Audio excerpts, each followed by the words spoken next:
In the beginning of the story, an academy named Solmanati is shown as a place where young adults from all over the continents meet. Everyone has their own dreams and goals to reach, so they come to Solmanati Academy to unlock their true potential there together. It's a place that runs on a merit-based system, meaning those who fail to reach a required level are coldly removed without mercy. The protagonist of the story, Nosomo Bounties, has already completed 2 years at the academy. He joined the academy 2 years ago with his 2 childhood friends, leaving everything behind without just to enter the academy together. Then one of those friends was Nosomo's best friend, named Ken Notice, while the other person's name was Lisa Hounds. Before entering the academy, they were both deeply inseparable lovers. Nosomo shares that one day, she and her family moved into their village, which was located on the outskirts of a small country with friendly ties to a neighboring kingdom nearby. It was a simple farming village with fairly fertile land, so they faced no real food shortage. Still, each day passed without any excitement. But one day, while Nosomo was fishing, Lisa came over and shyly asked about his health, and if he was free at the moment, or not, then. Seeing her so close and blushing, he felt confused. Then he softly asks if she is talking about him being free or not. She replies with a yes, and says that if it was not trouble for him, then could she stay and talk with him. Soon she remembers that she never introduced herself, so she begins talking about herself. She explains she was a girl who had traveled with her mother for a long time. Her father had suddenly passed away, so her mother decided it was best to return to that small village to raise Lisa. Her father was an adventurer, and adventurers are people who travel far and wide across the world. They were the first ones to find new lands, and this was often faced with great danger, so at that time, Nosomo had no true wish to risk his own life for adventure. However, being a boy, he was naturally attracted to the stories of past heroes. So the story Lisa shared about her father completely fascinated Nosomo. Even though it was their first meeting, they lost track of time sharing stories of heroes, not realizing how late it had become. Their bond had only begun as childhood friends then. But as they grew older into their teenage years, they became more than just friends. One day, she went to Nosomo and said that she was going to Solmanati Academy, as she wanted to become an adventurer like her father. Hearing this, Nosomo, without thinking, asked her to let him go with her too. She was stunned and asked if he was serious, and what about his family then? At that moment, Nosomo realized she had a point, as he came from a simple family of farmers, and being their only child, he was irreplaceable in his parents' eyes. So, most likely, his father would fight him tooth and nail over it. Still, he declared that if the girl he loved wanted to chase her dreams, he would support her and go with her. Lisa was completely shocked, but blushed deeply, feeling too happy hearing all that. She smiled, thanked him, and leapt forward to hug him. Just as they were about to kiss, the scene shifted to the present, showing that it had been Nosomo's dream. In fact, he had been daydreaming all of it, and it wasn't the first time. Actually, the country was in chaos due to a demonic invasion. Even after 20 years, people still remember it as humanity's last stand.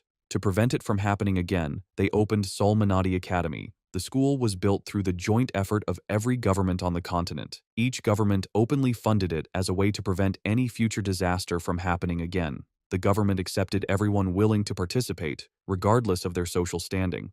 They judged everything by grades, so if someone worked hard or had natural talent, they could stay as long as they met the minimum requirements. If anyone graduated from the academy, they were offered a comfortable, prosperous life. However, if someone began to fall behind in class, like Nosomo certainly did, they started to be treated like an outcast. Nosomo was once at the top of his class, but now his peers looked down on him. It was true that everything, from social standing to the right to stay in the academy, depended on the grades shown by the magical name tags. In this system, the black name tag was the lowest rank of all, at 10th place. It showed that when Nosomo entered the class, everyone began talking about him as weak, a dropout, and a lowly person too. Even the classmates told him to just give up since because of him, they all looked bad. Then a guy named Mars Dickens came there and shouted, asking why Nosomo came to class again, saying Nosomo was useless, and that the class lessons were far beyond his abilities. Actually, Mars is a student who was held back because of his fiery temper. He picks fights with anyone he can provoke, and everyone becomes a target, no matter their rank. Since Nosomo was the lowest rank, he was naturally Mars' prime target. But when Nosomo didn't respond at all, Mars grew even more furious. Mars' sidekicks began bad-mouthing Nosomo, saying even his childhood friend, the red-haired princess, had abandoned him. Nosomo felt very angry but stayed silently seated. Mars kicked Nosomo's bench, causing him to fall to the ground. Mars aggressively asked why Nosomo was ignoring him. Just as Mars was about to hit him again, the teacher, Henri Var, appeared and asked what they were doing. The sidekicks tensed up and said they were giving Nosomo some lessons to help him improve. Henri told all of them to return to their seats and not waste his time, but Mars called Henri a weed and told him not to yell so he could hear.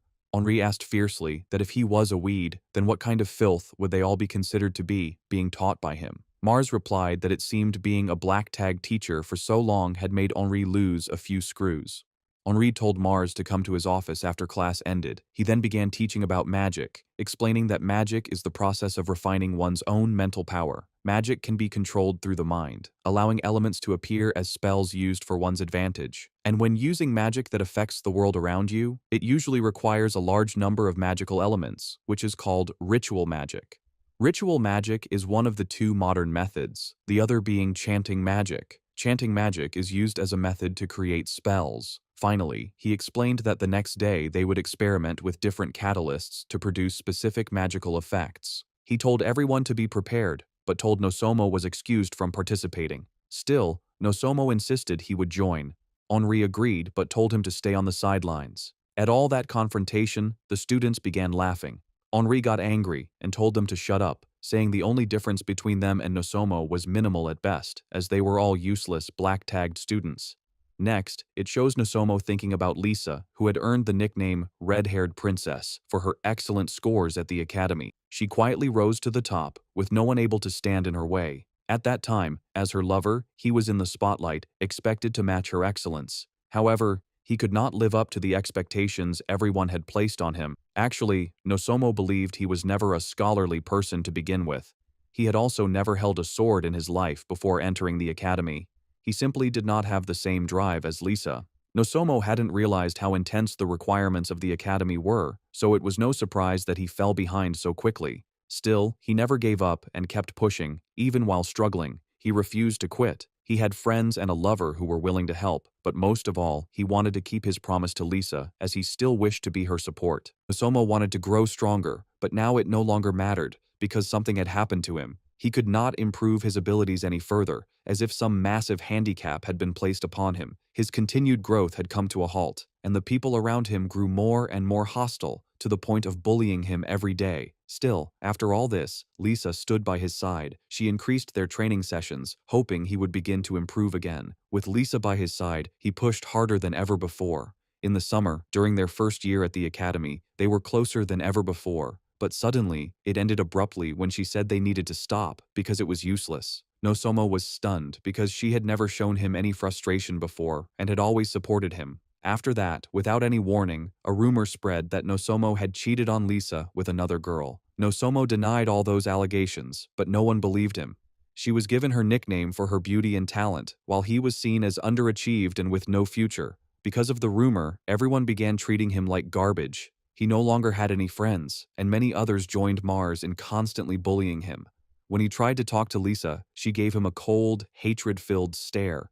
Still, he attended class and trained until he could no longer move, determined to keep his vow. But one day, he was surprised to see his best friend Ken with Lisa as they roamed together like a couple. At first, he and Ken had been in the same rank, but later, Ken had the fastest growth in the academy's history. Ken often joined him and Lisa in their training session. Nosomo heard from other students that Ken comforted Lisa when she was heartbroken, so they soon started dating. Seeing Lisa smile so brightly, he could tell that she and Ken were dominating all other pairs in the mock battles. Now it was clear to him that he no longer belonged anywhere in her heart. Next day, Henri tells everyone to get ready for a mock duel battle, but they are not allowed to pick their own duel partner. They can use any magical power like Qi, and magical strength boosts are also allowed during the test. Here, Qi is an Eastern style of magic that focuses on improving the body's physical movement and strength, while magic needs divine power to create an effect. Both forms are used across the Arkmil continent, especially in the city of Arkazam, built around the Solmanati Academy. All ancient magic found from old ruins has been sent to Arkazam so it can be properly studied and carefully researched there. It shows that Mars came to Nosomo and said that they were paired in a duel, so they should finish it quickly together today. Nosomo also gets ready for the duel and pulls out his sword, but while everyone wears an extra layer of armor for safety, Nosomo does not wear any armor. His chosen weapon is a unique sword that comes from an island country called katana-style blade. Katana is a blade that is made for cutting and stabbing an opponent. However, it is uncommon for students to use this type of sword because it is not widely found across the continent and is rare. Also, when used by a master swordsman, it can easily slice through steel bars. So the katana suits Nozomo best because it is hard for him to depend on any form of magical power during close combat. So the quality of the blade gives him an advantage because with this weapon, he gets a chance to grow his own skills. If he cannot use magic, he will simply rely on pure skill alone. By then, Mars asks Nozomo if they are going to fight or not, because for him it does not matter, as he believes Nozomo is just useless trash anyway, and fighting him will only waste his time for today now. Henri then shouts and tells both of them to start fighting.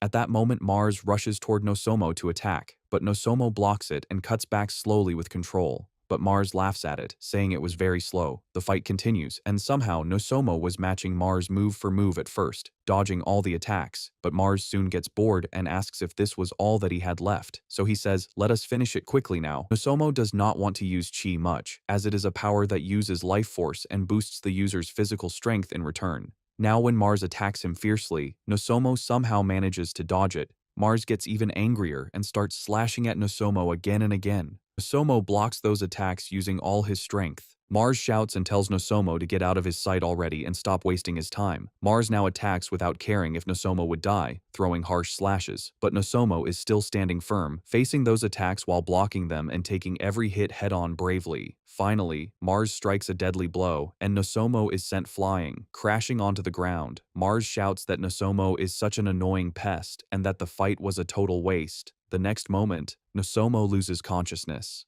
The scene then shifts to some time later, where Nozomo comes back to his senses and shouts that it hurts a lot. A girl is standing beside him, smiling happily to see him awake. Actually, she is the school doctor, Norn Altina. Norn tells him that she has already applied medicine to his back and chest, and asks if he feels any other pain besides that. Nozomo replies with a no, just feeling a little lightheaded. He is used to this, a life full of constant emotional and physical pain. He thanks Norn for her help, though not much, as he often comes to the infirmary and feels he owes her an unmeasurable debt. While Norn tells Nozomo to relax, suddenly Miss Anri arrives and asks if he is okay. Anri is a 10th class homeroom teacher at the academy, and she and Norn are best friends outside of school. Norn tells Anri to use honorifics since they are in the academy. Anri smiles and replies that it's fine because no one else is in the infirmary. Norn then points out that Nozomo is in the room. Before Norn can say anything, Anri rushes over to Nozomo and asks how he is. He replies that he is fine, but feels tense because Anri is too close, so he nervously asks her to step back a little, please. Norn tells Anri that Nozomo will be fine, as he has some bruises on his chest and back, along with a mild concussion, but the pain should fade soon. Just then, the bell rings, and students begin leaving for home. Seeing this, Nozomo grabs his sword and rushes out of the infirmary, thanking Norn and Anri as he says he has to leave now. Anri nervously asks him to wait, saying she hasn't checked him completely yet, and also wants to ask if he is going back to the forest. He is confused by the question, but still answers yes. Anri becomes worried for him and says it's dangerous to go alone, as even the knights struggle there. She suggests that he should go with other students, either as a partner or in a group, but Nozomo replies that he is fine and says that if she will excuse him, he is leaving now. She still tries to stop him, shouting that she isn't finished talking and he shouldn't ignore his teacher. After he leaves, Norn thinks that because of an incident, Nozomo fell to the bottom of his class and has been ridiculed by everyone. All of this began because of an ability he manifested in his first year, but abilities are special skills that any creature can develop. To this day, the Academy hasn't discovered why some people are given abilities. There are countless types of abilities, each offering significant advantages, but in Nozomo's case, his ability is Suppression, a rare skill to manifest. It doesn't help him at all and actually holds him back. However, he can still use enhancements through items like magic and chi. Still, the effects of these enhancements are weaker than their full potential. Moreover, his ability constantly holds him back. While it differs for each person, anyone affected by suppression practically receives a permanent debuff. For Nozomo, the ability that is being suppressed is his physical strength. Norn thinks that Nozomo leaves as soon as his wounds heal. He will go to who knows where and return hurt again. Every time Nozomo returns, she tries to ask about the place. He only says it's a forest, but the real problem is that he always goes there alone. Thanks to Anri, Nozomo starts talking with Norn, but his behavior still doesn't change. Anri tells Norn that she is sure Norn can break through his mental shield, she just needs to keep an eye on him. Anri also says that everyone claims teachers and students can't be more than that, but she doesn't believe it. Still, she can't really help Nosomo with magic, so the best she can do is assist him with his technique. She says she is not a great swordsman either, but there was a moment when Nosomo almost gained the advantage using his technique, magic, and chi all at once. If she's honest, that battle was terrifying to watch. She believes that even though they are just 10th rank students, many of them are very skilled. By the time they reach their 3rd year, it's common for their grades to be around the C level. That's generally the rank of most high-level adventurers, or at least someone close to that. While Nosomo looks untrained, his abilities actually seem beyond a regular student's, though they still need refinement. Norn says that she is aware his body is well-trained. Anri adds that it is well-proportioned and has no extra fat, and that even a simple examination can show he follows a rigorous and intense training routine. On top of that, countless scars cover his body, which makes her sad to see him like that.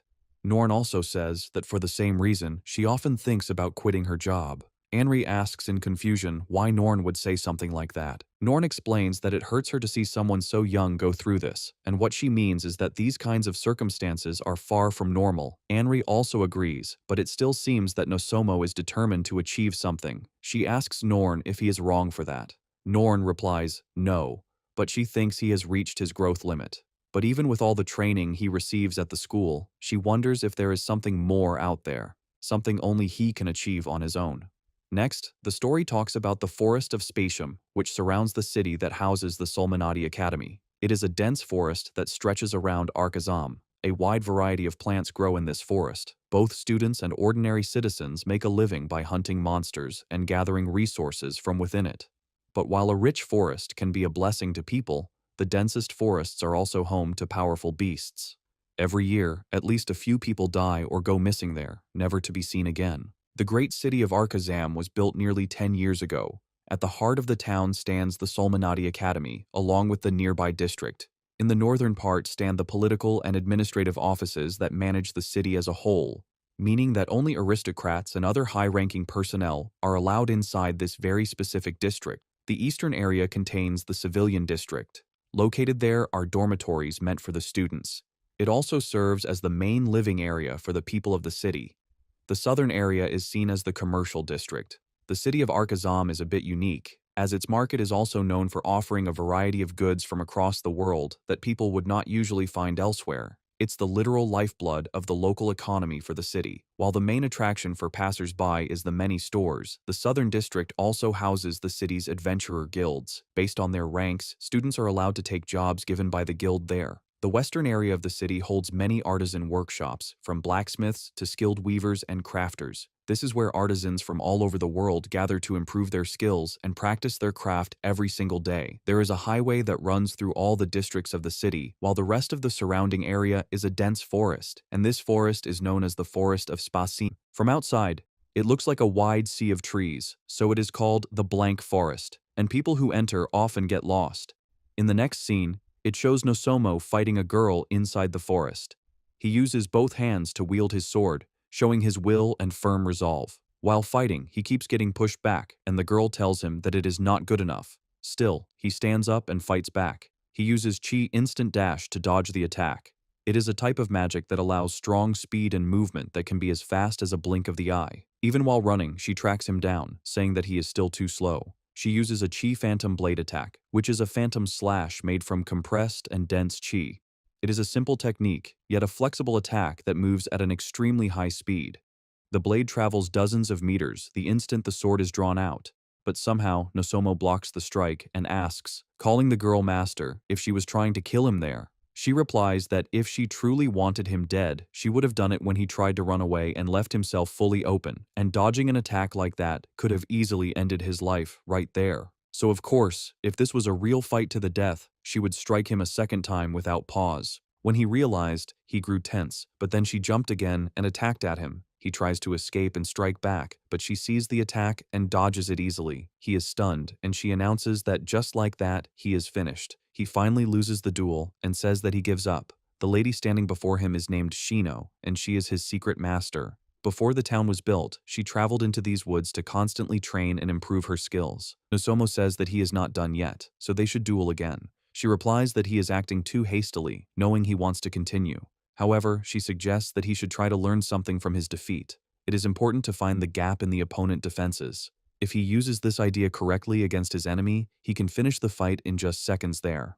Nosomo says that only someone like her could react so fast at such close range. Shino replies that he is mistaken, as anyone could do this, since his last attack was nothing more than a half-hearted attempt, so it is only natural that she could see his weakness. In fact, she could sense the movements of his body. She then says that it is getting late, so he should go into the forest and gather something for them to eat. He grows a bit tense looking into the forest and says, "Anything for master?" She then asks if that means he will get her whatever she wants.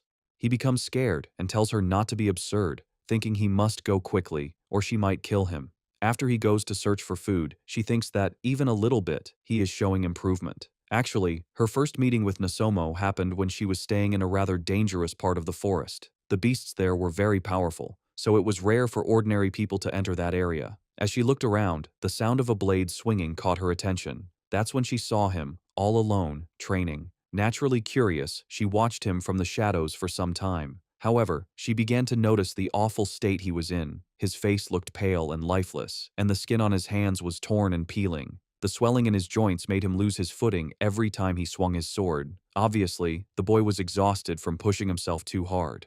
Being malnourished only made his condition worse, so she approaches him and shouts that there is no point in training in such a state. He replies that he does not care. He just wants to get stronger, since his first love abandoned him, and everyone treats him like worthless trash. He at least wants others to stop treating him so harshly. So until he can earn some respect, he cannot go home and must keep training. But he knows he has no future, as his abilities will not grow, and in truth, they cannot grow. Shino realizes that he is harming himself just to earn respect from others. It must be brutal to make him act so desperately. Seeing those lifeless, clouded eyes reminds her of a starving beggar on death's door she once met after leaving her hometown. Still, she steps back, thinking she just has to try not to dwell on it, but seeing that same look on someone so young is breaking her inside. Then she hears strange sounds, and when she turns around, she sees that demon dogs are attacking him. Actually, demon dogs are man-eating, monstrous versions of normal dogs. As demons, they are low-ranked, but even so, they can still kill a person with a single bite. She thinks that she has to be honest with the kid, because this alone could finish him. Those demon dogs look just as dangerous as dragons to him right now, given his weak condition. She feels torn about helping such a weak child, seeing how he carries a clear death wish inside. But she told him that if he wants to be dead, he should still die as a warrior. He asks what that means, warrior. She responds yes, saying he can only die after he has learned how to swing his sword the right way. So it's been 1.5 years since that day, and she has been trying to train him. According to her, he has become quite a monster. In theory, the Phantom Blade skill creates a sharp slash of condensed chi that flies toward the opponent. The skill itself is considered basic, but a true master can turn even the simplest skills into the deadliest weapons. A master like her can defeat any opponent using this skill alone. In fact, her blade is so strong that it can cut through a pot of iron as easily as paper. However, Nosomo's blade is not as strong in force as hers, but it is just as sharp and dense. If she thinks about it, this is impressive, considering that his abilities are completely sealed. It's only a matter of time before he surpasses her, and with this much power, she is sure that the reason he cannot improve his skills in the academy is because of his suppressed abilities. The school, therefore, focuses on teaching students who already possess those abilities in mind. To make up for this disadvantage, she has him focus on his swordplay instead of chi control. Even though the skills she taught him require extreme focus, they are very powerful. Using them in a mock battle at the academy would still be very hard, but if Nosomo wants to show his true strength, he must first master the many ways to use these techniques without depending on chi. But first, they have to build up his physical strength, or he will be easily defeated by anyone he fights. She knows that questions like that are meant to see what a person has grown into, or what has already been broken before. It is clear that he escapes reality by training recklessly, and it is also obvious that he is trying to run away from who he really is. Not only that, it is the main cause of his social anxiety. In other words, he is deliberately isolating himself from others. While she does not say that escaping from society is entirely wrong, once a person runs from reality and enters a new one, it becomes impossible to return. For this reason, she thought it would be best to help him, so she decided to call their training sessions the escape. although he may not be fully ready to be her disciple, but with this, she can rest easy, knowing that she has passed on everything she has learned over the years.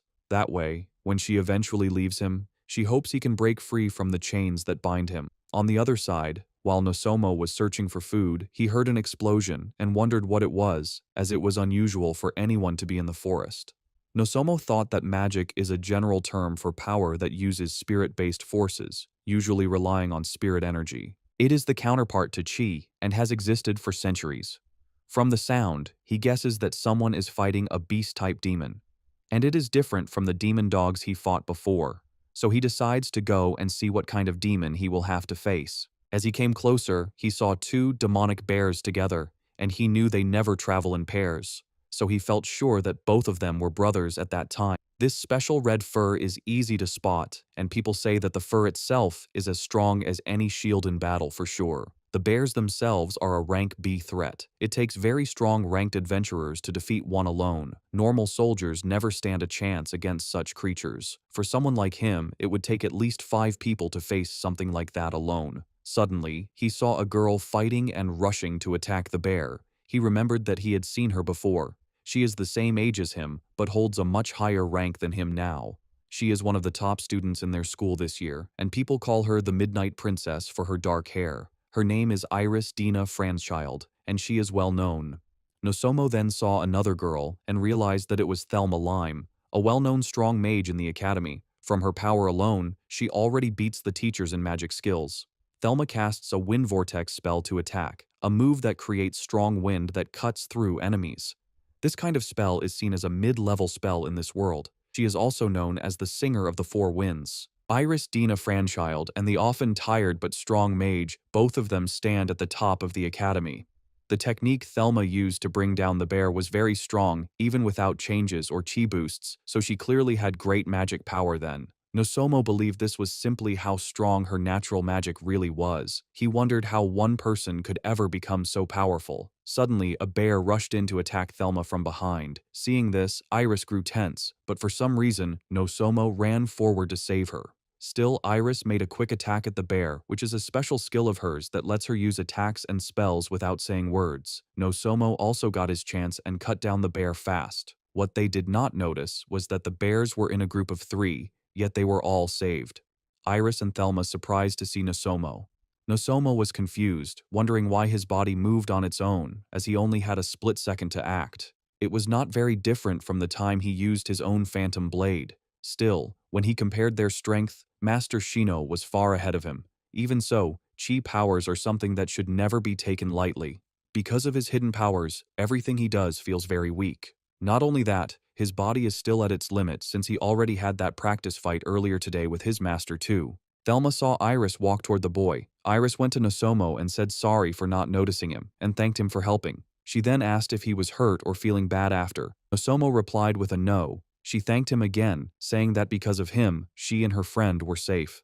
Iris then shared that they were both in the second year at Solmanati Academy and in the same class. Thelma came over and introduced herself, looking very shy. Iris stepped forward and apologized on Thelma's behalf, saying she might be nervous, but she was still her best friend. Thelma also apologized, saying she was shy around men and it had nothing to do with him. Nosomo blushed too and said it was okay, he didn't mind at all. Iris then asked about him, as by his looks he seemed like a student from Solmanati Academy. He was surprised since everyone in the academy knew him by name, and he thought maybe they were kind to him, but knew they could turn against him in an instant. At first, he thought of not giving his name, but then he felt it would be rude to hide it, since Iris's family was one of the important founding families that helped build Arkhazam.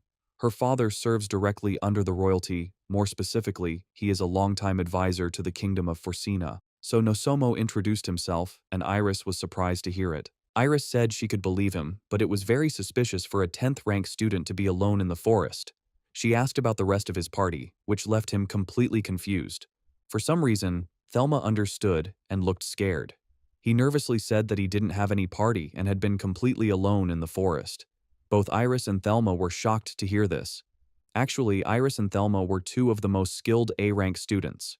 Ranks are given to adventurers in the Arkmill continent as a way to judge a person's abilities. Defeating demonic beasts and completing specially graded missions, creating new research, and making groundbreaking inventions, all of these can help raise a person's rank.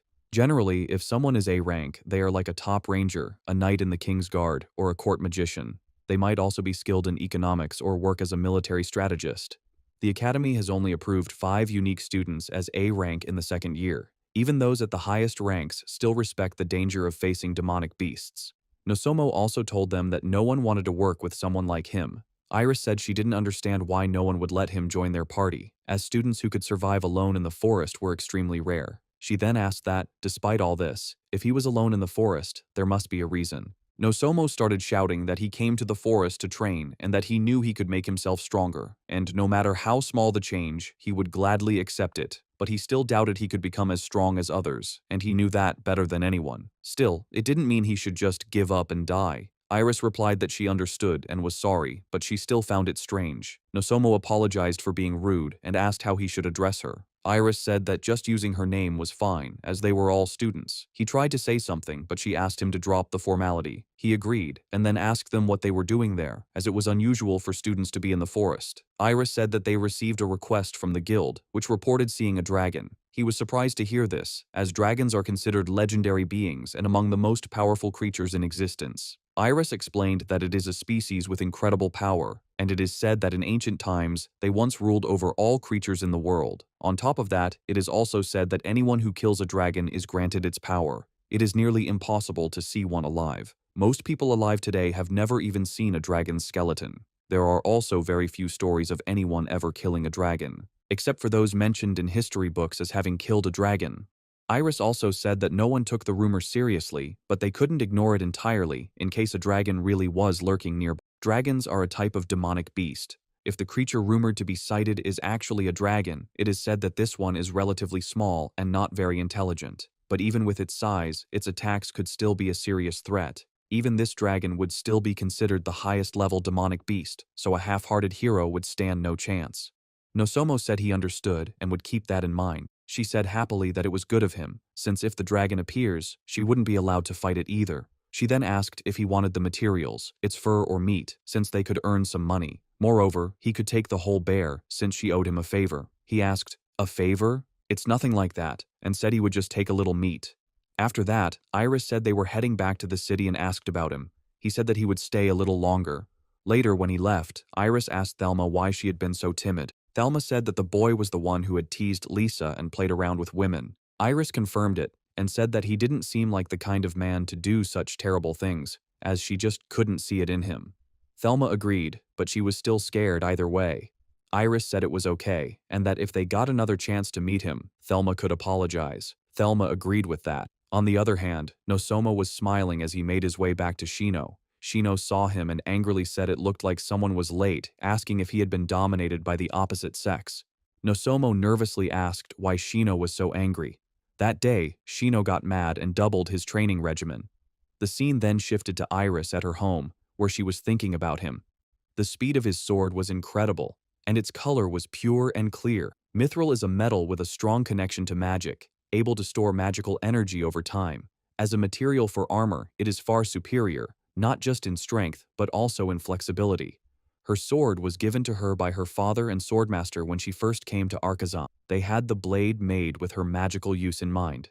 They believed it would protect her better than any armor, the perfect partner. It was engraved with the name, "The Silver Wings of the Evening Star." She walked over to her sword and picked it up. It was a magic sword, Moonlight Eclipse, capable of its most powerful magical attack. Qi and magic are called the sources of the soul. In reality, there isn't much difference between the two in concept. If someone looks at it objectively, the power of both depends entirely on the caster. Magic depends on the mental state of the caster and their focus and harmony. Qi relies on the physical core of the caster, and the two often clash. Her sword was made to cancel out this conflicting nature. Perhaps this sword could cut through even the toughest dragon scales. Iris smiled and said she would never be as strong as Nosomo. She then realized that he still hadn't even headed toward the city. Even she wouldn't risk staying in the forest overnight, as being in their territory at night seemed suicidal. Yet Nosomo was out there alone while the demonic beasts roamed at full strength. Only those with a death wish would stay in the forest alone. Normally, only people unaware of the dangers, or highly trained scouts and covert operatives with the skills to survive at night, would stay out there. Iris was now blushing, fully focused on Nosomo, wondering just what kind of person he really was. The scene then shifted to the next day around noon, where Nosomo stood in the park. He felt uneasy standing among so many students, as he was always hated throughout the whole academy there before. He truly did not want to eat in the park, but the school's cafeteria was far worse. Also, he struggled with money, which meant that he had to survive by using only what he hunted daily. Also, the training in the early morning was doubled by Master Shino, so he had little energy left to make a proper lunch when he went back to the dorm. Later, while he calmly ate his bread, he noticed an Eklos student standing there nearby alone. Eklos is an extra school that is closely linked to the Solmanati Academy. It mainly teaches younger students, usually children who are about 10. Its purpose was to find children who might show signs of being gifted at an early age. They used the school to grow their skills while still young in age. Usually, those who were chosen for this school came from powerful official families only there lives in the city. It's common for their children to be gifted in something. But Nosomo felt confused, as she looked a little too short for a child who belonged to Eklos. Seeing her in trouble, he chose to help her. He walked closer to her and asked if there was any problem. When the girl turned back, he felt shocked seeing her, as it seemed like looking at someone who looked just like her. The girl said that she was playing with Shadow during her lunch break. He asked in confusion, "Shadow?"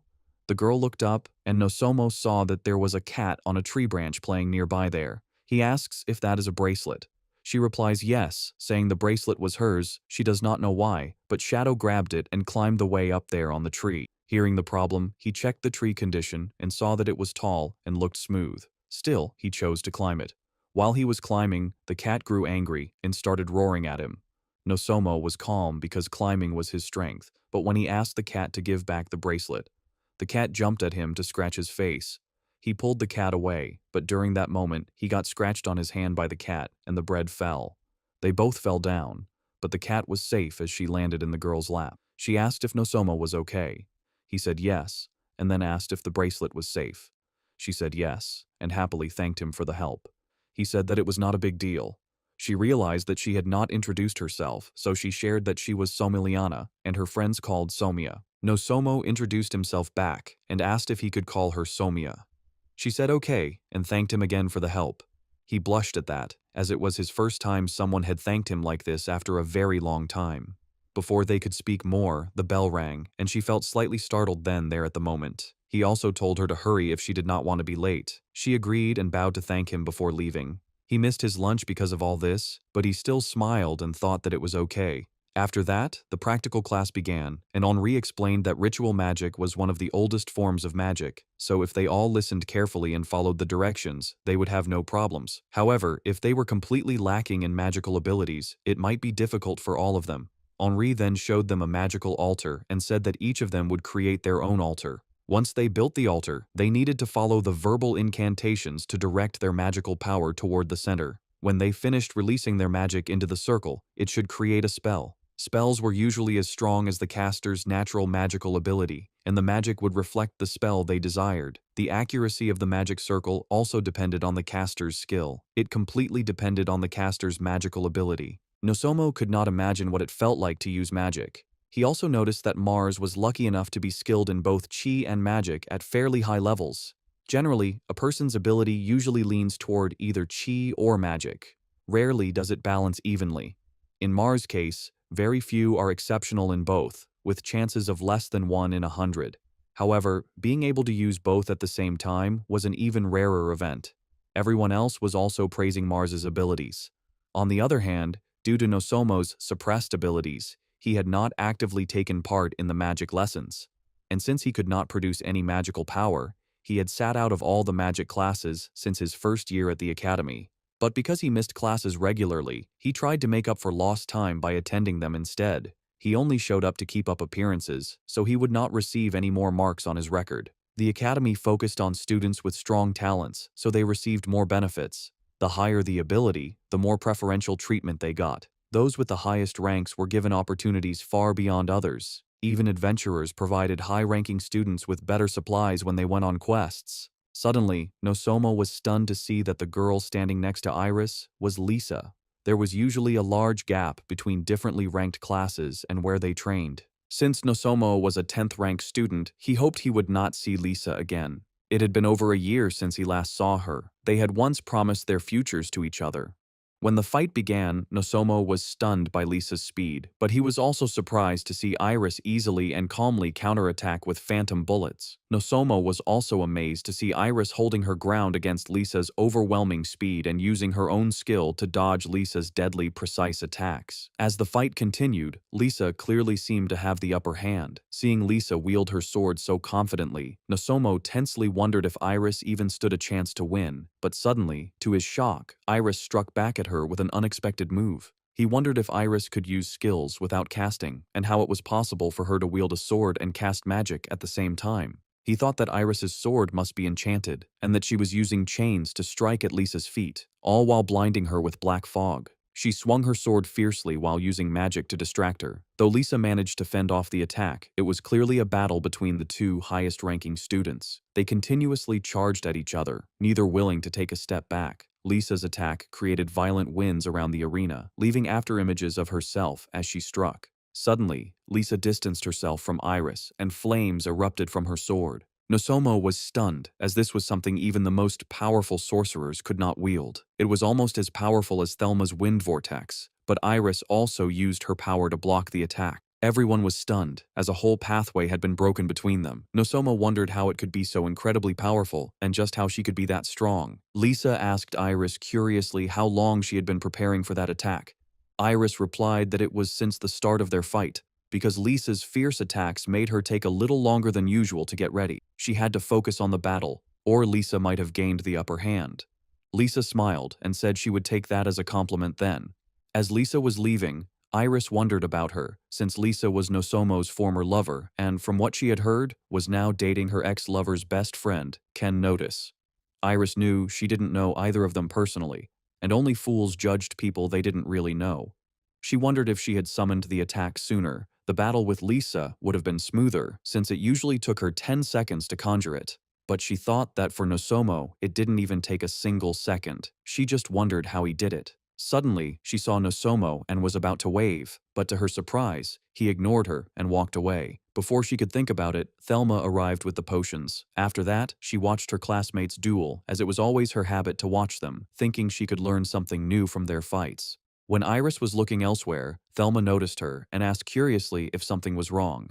Iris replied, "No, it's nothing." Soon, she asked Thelma if she could ask something. Thelma said, "Yes, go ahead." Iris said it was about Nosomo's ability. Meanwhile, Nosomo was tensely wondering why Iris had left him for Ken, why he was forcing himself to go through this pain like it was some sick game. He wondered why he couldn't become stronger and why he didn't just give in to the pain and move on already. Why he couldn't stop the thoughts that constantly ran through his mind. He couldn't even think of a reason why he was in the academy, and these chains kept him bound, never letting him move forward. Actually, he had come to the academy even after arguing with his father for weeks, until his father finally told him he was never allowed to return home. His decision led to this twisted reality, where the pain in his heart forced itself to retreat and lock away from within. He never imagined that such thoughts would run through his mind. Nosomo knew he wasn't like this before, but now, despite his best efforts and constant grueling training, he still hadn't improved. He had tried so hard and even asked Lisa where it had all gone wrong, but all he got in response was a look of disgust. Since then, all he had done was torture himself with a constant barrage of questions he would never receive answers to. Nosomo was deeply sad, with a painful look, thinking that he needed his master's help to train harder. He knew he had grown a dangerous habit over the last year. He forced himself to train harder as a way to cope with his weakness. It was the only defense he had left for his broken heart. Suddenly, he heard someone shout, "Wait," and when he looked, he saw it was Somia rushing after her cat to catch it. Somehow, she caught her cat and was about to fall to the ground in the process. But again, Nosomo stepped in and saved her from falling. She was surprised to see Nosomo and said that her cat had escaped during her afternoon practical training class. The cat must have noticed the window was slightly open and made its escape. After that, Nosomo said goodbye, saying it looked like she was fine, so he would take his leave. But Somia stopped him and asked if she could see him again the next day. He asked, confused, what she meant by see. She replied that it was the second time he had helped her, and she wanted to repay his kindness. She also said it would be nice if she could talk to him a little more. Nosomo was in shock, as it was the first time in a long while that someone had asked to see him without trying to bully him, but he thought that if she stayed around him, she might face the same treatment as he did. Besides, he really needed to go back and train with his master, Shino. But while he was thinking, she asked with a cute face if it was a no from him. Seeing her like that, he couldn't deny it, and said he could meet her only during lunch. Somiya became very happy and said goodbye, telling him she would meet him tomorrow. Before he could say anything else, she ran back to her class. He was amazed at how much energy the girl had. The scene shifted to the night, where Somiya was trying to use magic, but she couldn't do it well. She sadly wondered why she couldn't be as good as her own sister. She felt there had to be something wrong with her. Just then, her sister came from behind and asked Somiya what she was talking about, saying she was doing wonderfully. It turned out that Somiya's older sister was none other than Iris. Iris explained that they currently recognized 6 elements. These were earth, fire, wind, and water, which were the common ones. The other 2 were uncommon and known as light and darkness. How a person used each element depended on their connection with the element itself. However, most lower-level spells could be learned regardless of affinity. The more complex the spell was, the more important a person's natural affinity with the element became. Iris asked if Somiya was having trouble with a certain spell. Somiya said yes and showed her light magic. Iris said that light magic was a bit tricky to begin with. She then showed a demonstration and explained that the spell she used was called Torch. Iris asked Somiya to focus on the pace of her magic chant, as light magic required a lot of energy to work. However, when a person released the magic and cast the spell correctly, the energy would slowly diminish. Once she found the proper size of the light she wanted, she had to maintain the flow of energy to keep it from disappearing. Actually, Iris's specialty was the darkness element, but she could also use all the other elements with ease. Somiya was amazed by Iris and praised her a lot. After that, Iris continued teaching Somiya and finally asked if something had happened, as Somiya had been looking very happy lately. Somiya replied yes, saying she had made a new friend recently. Iris asked what her friend was like. Somiya said he seemed very sad, as if something was always bothering him, but he was very kind. Somiya shared the cat incident and how he had helped her by climbing the tree. She also noticed that he seemed concerned about them talking to each other and was very sensitive, but she knew he was a kind person. Somiya then asked Iris about herself. Iris said that she had also met a few interesting people recently, but one, in particular, stood out. Somiya asked Iris what he was like, but at that moment, Iris wondered why Nosomo had that expression. Was it because of Lisa? And what exactly was he doing there, as he looked so broken? Iris then said that she wasn't entirely sure about his personality, and he didn't let their conversations go on for too long. Somiya was stunned to hear this, as it was very unusual for Iris to be interested in someone she hadn't really spoken to before. Iris said that the man she was talking about had been caught off guard by a surprise attack during an investigation. He appeared out of nowhere, taking only half a second to slice his blade through the monsters. On top of that, his movements were so precise that he would put any other swordsman she knew to shame. She knew there was a difference between magic and chi in terms of abilities, but she could never make a movement like that. Somiya was surprised to hear that someone better than her sister existed. Iris then told Somiya to go get some sleep, as it was already late. Somiya refused, saying she wanted to talk more about that person, but Iris didn't agree, saying she needed proper sleep to stay a good student as well. As Somiya was leaving, Iris wondered about her, thinking she was still so small. Somiya had been born prematurely, and their mother had passed away during the pregnancy. After their mother's death, Iris was left alone to raise Somiya, who struggled to survive day by day. Iris was determined to protect her sister from any harm and take over the Franklet family as its head. Even at 6 years old, she already knew it was her calling. She studied swordsmanship intensely and pushed through all the obstacles in her way to meet her family's expectations. She only desired skill and power in swordsmanship and sorcery. Currently, she stood at the top of her class and believed that nothing could stop her from fulfilling her duties as the next family head. She never sought the kind of love other noble women looked for. Iris had worked so hard for this position, and it had cost her every bit of her being to reach where she was now. That's why she wanted to know where people had gotten this bad image of Nosomo. Nosomo was supposed to be this evil scumbag who betrayed the love of his life, even though everything pointed to him supporting her so desperately. She thought it all seemed like some drama out of a storybook. Anyone who claimed to have seen him without a woman by his side couldn't tell a straight story. Iris wondered how two people who seemed inseparable could suddenly drift apart like that, and the fact that Lisa constantly pushed him away, along with the cold shoulder treatment from everyone around him, all the circumstantial evidence suggested that they had some sort of fight. She knew that this kind of experience he was forced to go through had put him in a place where he kept trying to change. Anyone could see glimpses of the effort, written so intensely across his entire being. Iris really wanted to know what kind of training he had put himself through to be able to produce an attack like that. In the next scene, Somia was sitting beside Nosomo, talking with him. Somia was talking about last night, explaining how her sister had sent her to sleep, saying she was a child. Nosomo agreed, saying that at just 10 years old, she was definitely a child. Somia got annoyed and told him not to say that either. He laughed and said okay. She then asked him about life at the academy. Nosomo sadly showed her his black tag, revealing that he was the lowest rank. She started laughing, saying he was just like her, since she wasn't like her sister, who excelled at everything, yet she was still trying. Nosomo saw the immaturity in Somia's eyes, and at the same time, he accepted himself as someone the same. He then asks about the bracelet, as it seems very precious to her, and what it is. Somia explains that the bracelet has been passed down in her family for generations. It's like something that connects them to each other in a family. They keep it with them to feel their family's bond even when they are apart. It reminds them that one day they will all be together again. She also said that it was originally kept in one of the safest places, but her sister gave it to her as a birthday gift last year. It reminds them that no matter what happens, they will always stay connected. Nosomo understood and thought that having small family connections like this is nice. So he asks Somia when her birthday is. Somia shares that her birthday is coming soon, and her father isn't in town right now, so he won't be able to join, but her older sister is still planning a party, and she's very excited about it. He listened happily, staring at her, which made her feel a little strange. Suddenly, he asks her to go have lunch. She replies that today she will eat with her sister. When Iris arrives, both Nosomo and Iris are surprised to see each other. Iris said she was surprised, as she never thought he would be the new friend Somia mentioned. Nosomo looked shocked, while Somia asked curiously if Iris had known Nosomo before. Nosomo asked shockingly if Somia was her sister. Somia then said her last name was Franzchild. Nosomo then realized he should have known that Somia's bracelet was not something any commoner would easily own. He also noticed that their black hair looked almost the same, and she had mentioned that her sister was in the same year as her.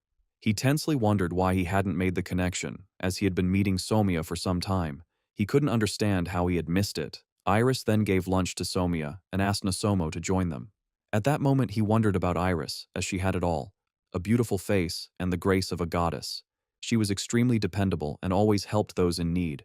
She was practically admired by the other students, so he was sure she received countless dinner date requests, unlike a useless, good-for-nothing loser like him. He couldn't think of any reason why she would offer to have lunch with him. If they were in a more crowded area, the news would spread across the whole academy in a minute, so Nosomo apologized, as he had to refuse the offer. But Somia began pulling him, forcing him to have lunch with them. While he tried to refuse, Iris suddenly asked if he didn't seem to like public areas. He apologized, saying there were too many people, so it was a little problematic. Iris told him they could eat right where they were, as she didn't mind a quiet spot. Iris even asked Somia how she felt. Somia replied that as long as Nosomo was with them, anywhere would be fine. He then told Iris that she didn't need to use any formalities when addressing him, as in Al-Khazam. One's homeland didn't matter as much as before. She replied that she understood. He then asked if Iris's friend Thelma was joining them. Iris replied that Professor Jihad had called Thelma to his office, and Thelma had told her to go ahead and have lunch without her. Hearing Jihad's name, Nosomo remembered that Jihad was the headmaster of Solmanati Academy and had fought on the front lines of the war against demons 20 years ago. Jihad is considered one of the strongest swordsmen in the world. The greatest migration happened in the lands of Arkmill 20 years ago. It began in the northeastern part and later escalated into a disaster known as the Great Invasion. Hundreds of thousands were killed in the process, which caused a wave of refugees seeking shelter in neighboring countries. It was the first time in history that all the nations came together to cooperate with each other. They sent massive armies to face the demon horde, and in the end, they were able to push back their overwhelming numbers alone. But the damage from the demon invasion took a heavy toll on the surrounding lands, and many of them fell. With entire countries lost, the refugees flooded the ruined streets of the recovering lands. It was a time when people even wondered if the world would ever recover from such a state. With the immediate threat gone, many countries faced civil unrest. Countries across the continent suffered enormous damage. The final decision made was to build a place where refugees could live and train new warriors for the next impending invasion. They built an academy and named it Solmanati Academy. Each country advanced its research to develop different combat styles and other types of technology. They created Alkazam as a place for people to come together and advance their research. Seeing Nosomo so lost in thought, Iris told him not to worry about Thelma. Suddenly, Nosomo saw a dog face on Iris's bag and smiled mischievously. Seeing this, Iris asked confusedly what was wrong. Nosomo replied that he had noticed something unexpected, which made him laugh. Somia smiled and said that her sister Iris loved dogs, but she thought cats were cuter. Iris told Somia that she was wrong, as dogs were cuter, especially puppies, since nothing else could compare. On the other hand, Nosomo was confused about what the sisters were discussing, wondering if they were really arguing over which animal was cuter. Somia told Iris that she understood what she said, but she still thought cats were cuter. Iris became a little serious and said that Somia must have seen how a dog wags its tail and follows you around, which is so adorable that it makes anyone want to hug it. Somia picked up Shadow and asked Iris to look, saying that whenever she patted the cat, he purred and made the cutest sound they could hear. Their debate continued, and Nosomo just laughed tensely a little to show them. Iris noticed and apologized, saying they had both gotten carried away. She asked Somia to discuss it later. Somia also replied yes, as it was their 357th meeting about cats versus dogs. After that, Somia asked Iris and Nosomo how they had met. Nosomo said it was just a coincidence, while Iris shared that Nosomo was the one who sliced a demonic bear in less than a second. Hearing this, Somia became excited and asked if it was really Nosomo. Iris said that Thelma was about to be attacked, but thanks to him, she was saved. Nosomo tensely replied that it wasn't true, as in fact, he was the lowest-ranking student in the school because of his suppressed abilities. Iris said it was very strange that he could make so many blades and still be in the lowest class. Nosomo explained that it was too strong an attack to use in the academy, and he had been told it could possibly kill someone. That's why he had to train his body to its limit. His magic was also so low that he could attack only once with the amount he had, and without any chi enhancements, which didn't help much either. Iris confirmed that it meant if he used any enhancements, he could fire only a single chi blade or two. She even asked why he hadn't joined a party. He replied that no one wanted to group with him. Iris asked if it was because of his suppressed abilities. Nosomo said yes. Iris then said that she wasn't sure if it was the right thing to say, but he didn't need to be strong to be in a party. Moreover, he was familiar with the forest of Spachim, and that knowledge alone would surely boost his priority on the list. Mo asked confusedly what made her think that. She said that after he left them, he went into the deeper woods, which meant he had obviously spent the night there. The forest of Spachim was an extremely dangerous place, filled with demons. By all accounts, the forest was no place for someone inexperienced or unskilled. In reality, Nosomo had actually stayed the night with Shino, which was one of the safest places in the forest. After all, it was a place where a dragon-class adventurer lived. But yes, Nosomo had also spent some nights alone in the forest, as sometimes Shino would throw him out of the house in anger. Iris then asked why he hadn't started a party, whether it was because of his breakup with Lisa, the animosity from the students, or some other reason. Nosomo became very serious, as he began remembering past incidents of Lisa's stares. Seeing his expression, Iris asked him not to take it the wrong way, as she didn't know the truth about that fight. She wasn't one to make assumptions about things she wasn't sure of. Suddenly he stood up and apologized to Somia as he left first, saying this as he walked away. Somia then looked at Iris with a tense expression. Iris told her that Nosomo wasn't well liked by the students at the academy. Because of his lack of success, he was treated like a worthless nobody at school. All Iris wanted was to know him better, as he was the one who saved her friend with an attack she had never seen before. She just wanted to ask him personally about the rumors.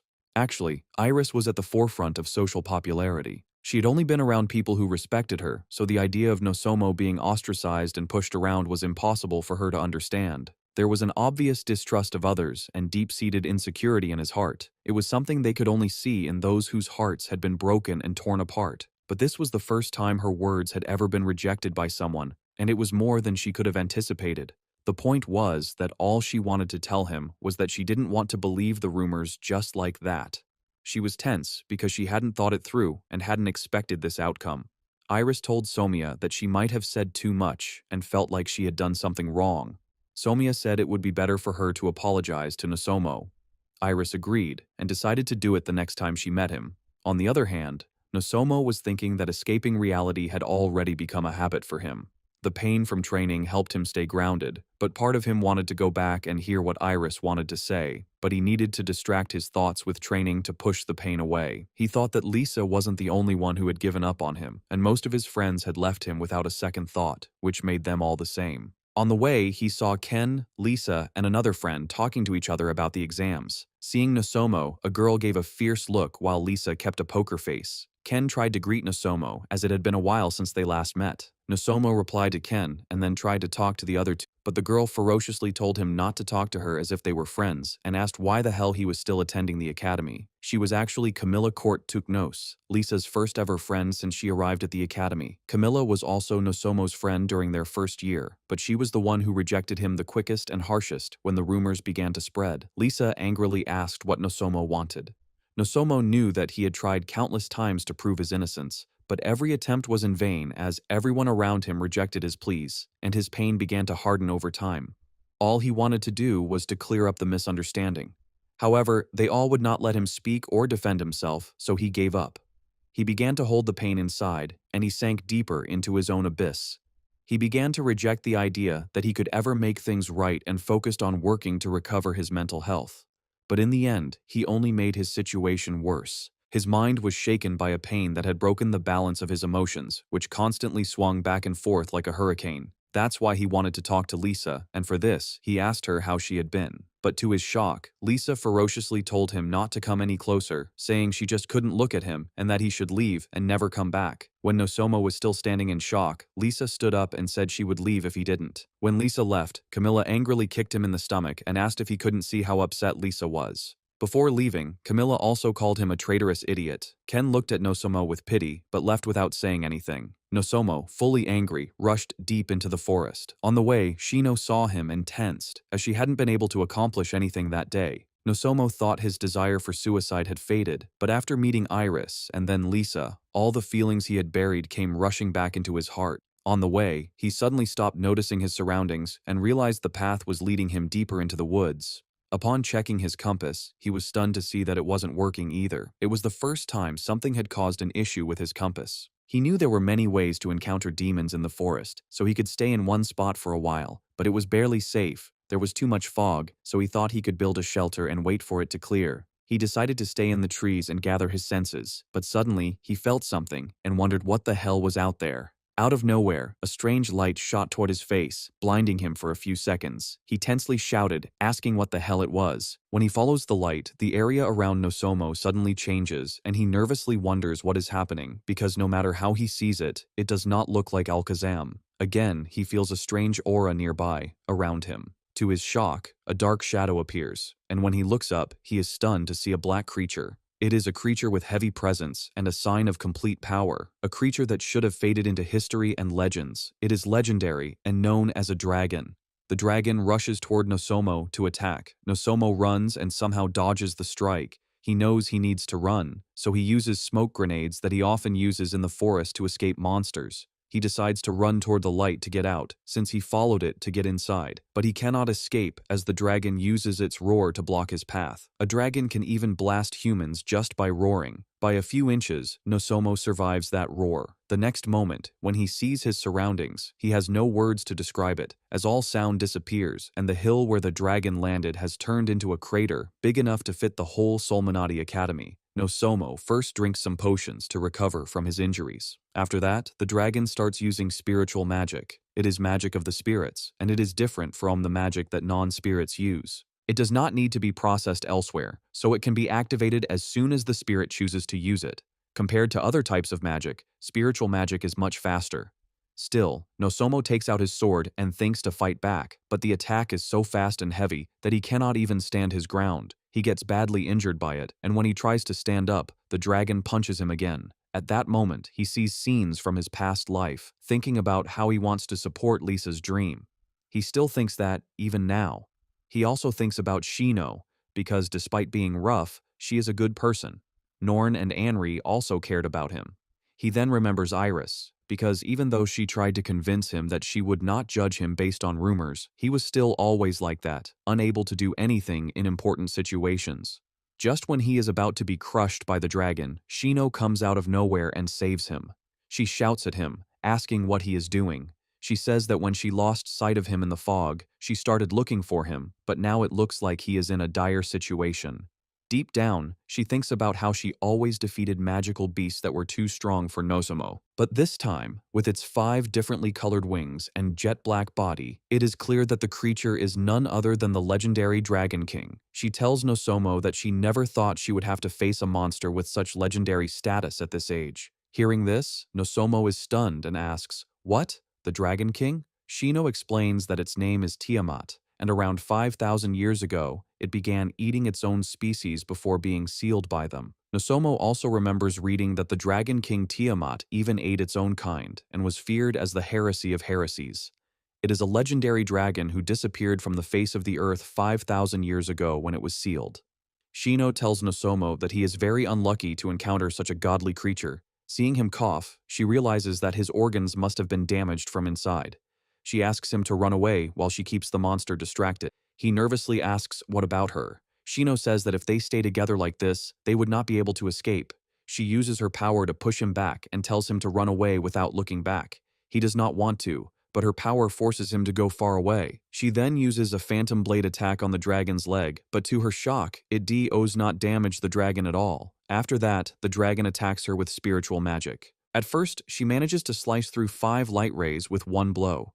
Using her chi, she destroys more light rays. Next, she blocks an attack of 20 light rays. But the waves keep coming, and there seems to be no end to them. She has no hands left, so she starts using the sheath of her sword. Over time, the power of the light rays begins to grow even stronger. She is able to slash more than 5 light rays, but over time, the number of light rays she can stop begins to decrease, and the sudden depletion of her chi starts to take its toll. She realizes that she can barely keep the dragon occupied. She understands that even at her best, she could not have done better in the past, as she would not have been able to handle it then either. Her arm muscles start to ache, and she begins to lose control of her body. Extreme exhaustion and the loss of her 5 senses start to overwhelm her. She shouts that she is just a useless wench who is even worse than her lousy disciple. Slowly, her sense of taste disappears, and her arms and skin become numb, as if they were anesthetized. Even the smell of the burning rays disappears, and the sound of the exploding light rays begins to fade away. She realizes all of this and thinks she must be dying. With that, she feels she can finally escape from her idiot disciple. But for some reason, she does not understand why her heart feels empty. She wonders if she has been enjoying the time she spent with her disciple. Shino finally thinks that if she manages to save her disciple, then it is not bad at all. But suddenly, she hears Nozomo's voice shouting, "Master!" She is stunned and tells him to hurry and run away. But the dragon also sees Nozomo and uses its spiritual magic to attack. The light rays rush toward him to attack, so she uses her chi ability, Light Destroyer. It is a chi sent through the ground, released beneath the enemy. This lifts the enemy into the air and destroys it with the power of chi. Among all the chi abilities that Shino possesses, this one has the greatest range and power. It is a special type of chi ability. However, due to the sudden depletion of chi, the power of the ability is lost. Nozomo is hit by the dragon's light rays, sent flying into the air, and then falls to the ground very harshly. At that moment, he vomits blood, and his body begins to weaken. His body is surrounded by the presence of death. It is more painful than any previous time he was attacked. The blood loss begins to slow his brain functions, and he has no strength even for flashbacks. The cruel reality falls on him, and he starts to wonder if he is going to die. Suddenly, he thinks that he does not want to die or give up. His rejection of death awakens his power, and the stagnant ice in his heart begins to break free. If one removes all excuses and the urge to escape from cruel reality, the only thing that rises from it is the desperation to live. It is basically burning the last of one's life and letting the light surge so it does not go out. Suddenly, a strong will to live explodes within him, and his concentration soars to its limit, sharpening his sense of time. He becomes motivated and picks up his sword to attack. When the dragon attacks in defense, Nozomo can easily see its movements. He feels that the attacks are too slow for him to handle. He begins to wonder why he has always been this slow, as it always feels the same. The slowness is like his whole body is bound by metal chains, stopping him from moving forward. He angrily thinks that the chains are the real culprit, so he ferociously shouts for them not to bother him. At that moment, it shows that the chains binding him break from his anger. There was no way Nosomo could break the metal chain so easily, and the idea that these shining metal chains appeared from nowhere must be something his own mind had created. But Nosomo was aware of these chains and felt sure he could break free from them. So because of the sudden speed, the dragon lost sight of Nosomo for only a single moment. During that brief time, Nosomo tried to use his phantom blade, a chi pressed thinner and sharper than one strand of hair. It moved at the same speed a sword is swung. However, Nosomo's attack still failed to cut through the cornea, despite all his effort alone. Actually, even though the dragon was a spiritual creature, it still had a physical body, which meant it also carried an animal-like side within itself. So when one of its sensory organs is attacked, it tries to protect itself, and its defense responses work much like those of humans and other animals. The dragon used so much power and slammed into the ground, causing an earthquake. However, at that same moment, the ground broke apart beneath it suddenly. It seemed the dragon had fallen into an already existing underground cave below. Until then, Nosomo was not able to move freely because of the violent ground tremors, but he was easily able to protect himself from landing. Nosomo rushed towards the dragon Tiamat, but Tiamat was the king of spirits and could use powerful magic equal to true spiritual magic alone. So before Nosomo could take even 3 steps, Tiamat began casting a spell, hoping to completely erase Nosomo. But Nosomo noticed this and shouted that he would not allow the dragon to succeed with all his strength then. He, having freed himself from the chains of his sealed power, rushed forward at very high speed. Moreover, Shino's light destroyer also helped Nosomo's dash, in a way where it pushed away some of the impacts around Nosomo, while also bending the light rays that helped him make a path between him and Dragon Tiamat. At that moment, he was moving at a speed faster than Shino had ever reached. On the other side, even the dragon's breath counted as spiritual magic, so it could be used without forming circles or casting spells. The dragon Tiamat grew irritated by the small human's resistance and became wild. Because of this, Tiamat wished to destroy the world he was trapped in, so he began to pour all of his power into his 5 colored wings fully. But at that moment, something began happening on its own. Shino saw the dragon's power gathering in the sky. That world was actually made to seal Tiamat whenever he went astray. So Shino realized this and wondered if the world was trying to seal Tiamat's power itself. She understood that if it was going to happen, then there must be a way to suppress it. Tiamat, who had been weakened by the sealing process, had become similar to an S-rank adventurer. She saw the chance, so she shouted and asked Nosomo to go for the attack now. Nosomo, without thinking, used the phantom blade attack, and he sliced at the scales below Tiamat's throat. The compressed chi within the blade burst open inside his throat then. Nosomo swung his sword in a way that looked like a clear path laid out right in front of him. Using the momentum gained from the first strike, he turned his body around one more time and attacked the dragon. Still, even after the damage Dragon Tiamat had already taken, he was not defeated yet. Tiamat tried to shake off Nosomo and focused his chi into his right arm with a ground-shaking roar. So, with all the power left in Nosomo, he gripped his sword, still stuck deep in Tiamat's body, and shouted that this was the end. Nosomo attacked with the Light Destroyer attack. It was an attack where the flow of chi, equal to a high-level magic spell, burst out from his sword with force. So his attack ended up blowing the dragon's head off, along with the nerves inside it. At last, the dragon was defeated, and his body dropped down onto the ground. Nosomo also fell to the ground. Shino rushed toward him and shouted, calling him an idiot. At that moment, slowly, he faded out. The next moment his eyes opened, and he saw himself bound with chains, standing above the water. When he looked down, he saw the dragon below him, inside the water. He felt a little scared at that moment. Then he nervously wonders if it is a dream and slowly starts opening his eyes. Shino stood close to his face and asks if he is awake. Seeing her so close, he gets scared and shouts monster. Shino angrily asks that she had been taking care of him for 3 days, and this is the thanks she gets in return. Hearing this, he feels shocked and tries to sit straight, but his body hurts. There he realizes that even though it only felt like 10 minutes had passed, in truth, it has been 3 days since his fight with Tiamat. He saw that no other furniture was present besides the bare minimum needed for day-to-day life, so it's none other than his master's cabin. When Nosomo comes to his full senses, he first apologizes to Shino and then thanks her for treating his wounds. She shows an angry face, but deep down she feels very happy to hear thanks from him after efforts. Nosomo also feels overwhelmed at that moment, but soon he remembers the fight and asks about her condition and whether she has any injuries. She waves her hand and says that she is fine. It's just that she used a bit too much chi, but it's nothing to worry about. Hearing this, he lets a sigh of relief. After that, she tells him she has watched over him for the past 3 days, and there is something important she needs to tell him. Seeing her so serious, he feels shocked and says, "Okay." Shino announces that he defeated the Tiamat dragon inside the sealed world. Nosomo asks confusion what sealed world means is. She explains that it is a world created by the dragons in order to seal the Dragon King of Ruin. Although Tiamat himself was already seen as nothing more than a legend, the story of the sealed world was even more doubtful. He curiously asks how they ended up there. She replies that a fellow dragon may know the answer, but they are humans, not spirits. So this is not something they can understand easily.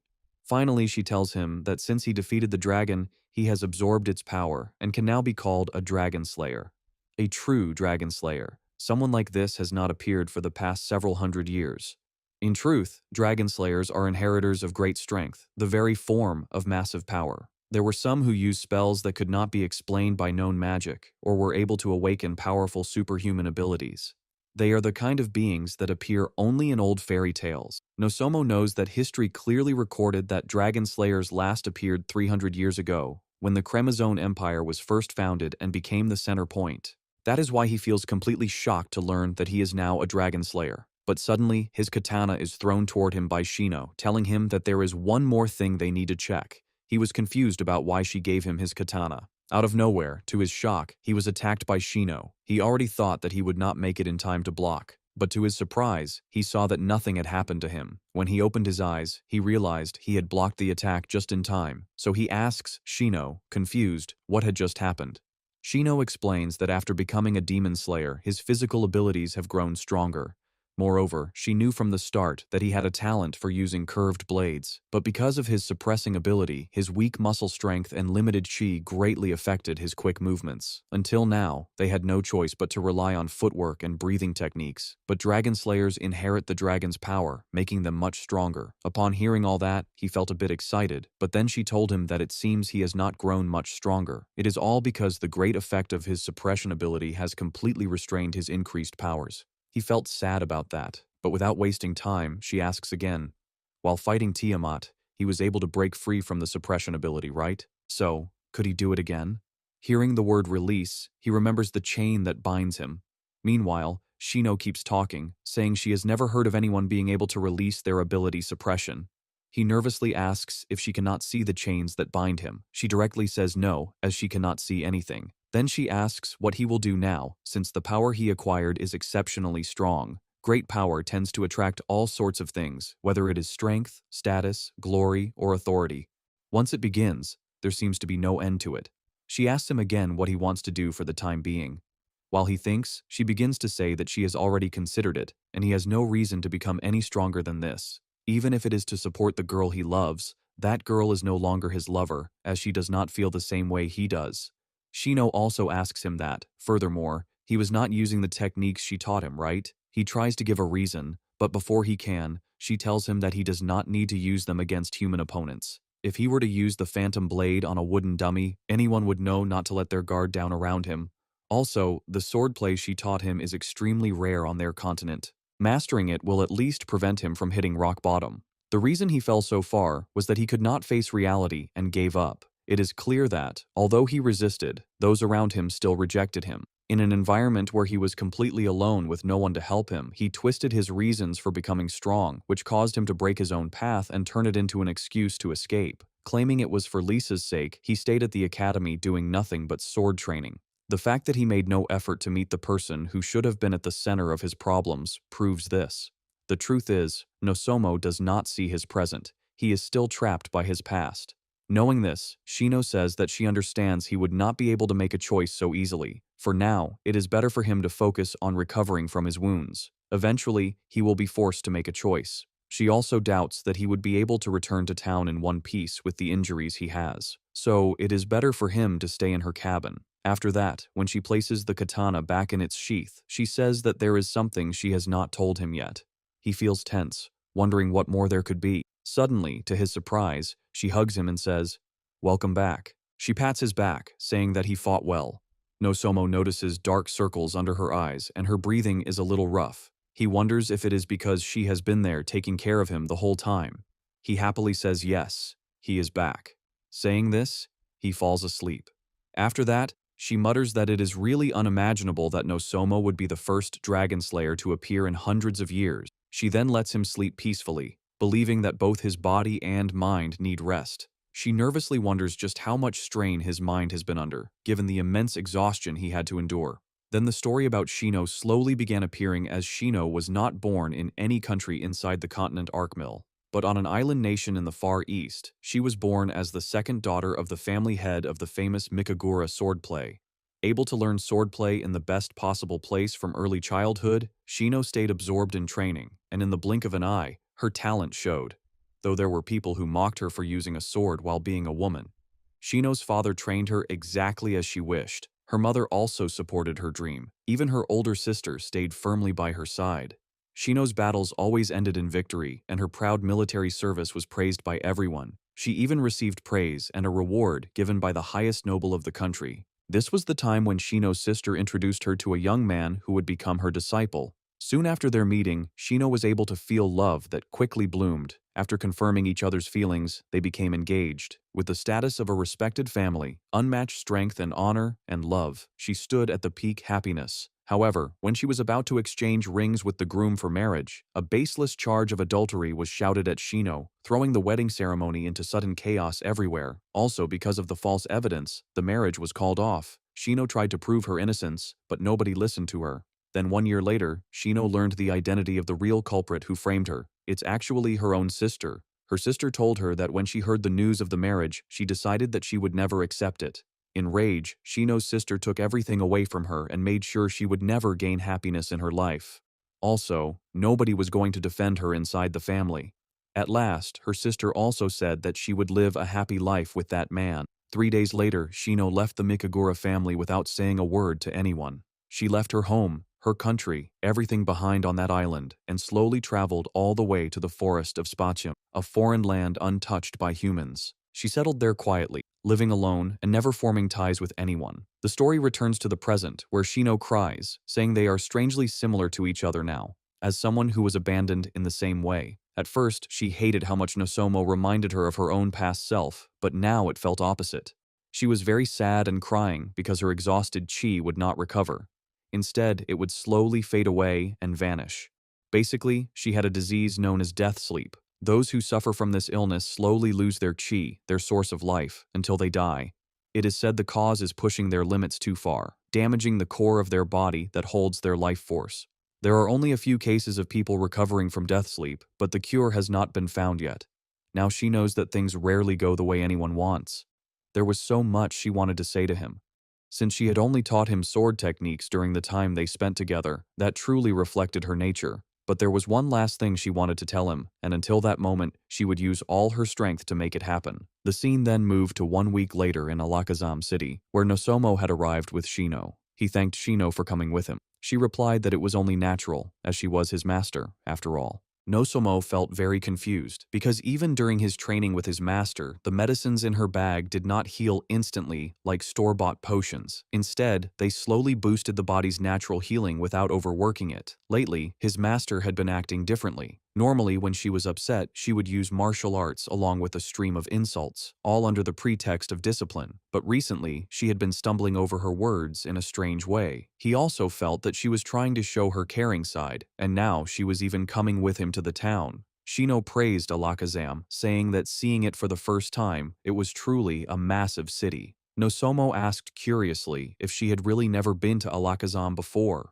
She replied no, saying she never wanted to visit before, but now she felt she would regret not coming sooner. Nosomo then asked if she wanted him to show her around the city. She asked fiercely if he did not have school, pointing out that he had already been absent without permission for a week and that it would cause him problems. He nodded tensely in agreement. After that, they went inside. There, she saw many unique things and curiously asked Nosomo about them. He smiled, remembering that he had been just like her when he first came to Alakazam. Finally, they reached the academy. At the gate, she told him that she was going back to the forest. He bowed to thank her, but suddenly he heard the bell ring. He began panicking and rushed toward the class, thinking he should not lose any more points. Shino then said that he had already been absent without notice, so she did not think there was any need to worry about being late. She also asked him to come back to their cabin once his classes were over, as there were more things she wanted to talk about. He was surprised and asked if she meant that there was more she wanted to tell him. She said they would talk when the time was right, but for now he should focus on his classes. He then ran off to attend. After that, she thought it was a shame that her disciple was not there to guide her, but decided to walk around for a while. So, Solmanati Academy's final exams were tests where the results of two parts, the practical and the written exam, mainly decided the rank a student would get for the next year. If a high-ranking student got bad grades, they would drop to a lower rank, and if their grades did not meet the minimum requirements, they could be held back or, at worst, forced to leave the academy. To Nosomo, who usually got low grades, this was a big problem.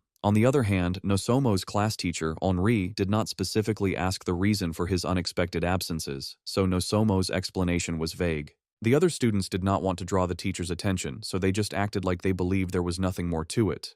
No one brought up the topic again, and with that, the morning classes ended. The scene then shifted to lunch break in front of the staff room, where Henri called Nosomo over to talk. She asked fiercely if he was hiding something, saying that having unexcused absences for a whole week was completely unusual. He replied that it was not a big deal, as he had just been injured when he went into the forest and was attacked by a monster. Henri shouted that it was a big deal, and asked what kind of monster had attacked him and where it happened. Nosomo said that it was a mad bear, and he did not remember the exact spot, but he thought it was somewhere in the east of the forest. Henri asked if he meant one of the 3 mad bear siblings. He said yes, upon which she glared at him angrily. She then asked about his injuries. He replied that he had been bedridden with a fever for a short time, but he was fine now. She asked sadly why he had not tried to contact them, since he lived in the dorms and could have at least reached her.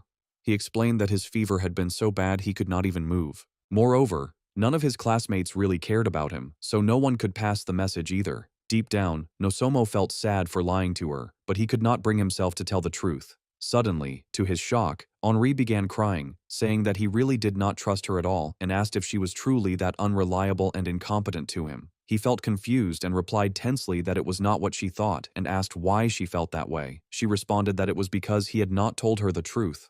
Since the 3 mad bears had been defeated by Iris's party about 10 days ago, she knew something was wrong. She could not see it clearly, but she could tell he was moving as if he were still injured, and the medicine used on him did not smell like the ones sold in town. He was stunned to hear it and wondered if his movements had really been that obvious, and how she even knew the difference in medicine. Henri stepped very close to him and asked him to talk to her. His heart raced from the closeness. He knew that Henri was the kind of girl who could captivate a man without even trying, and she was not even aware of it herself.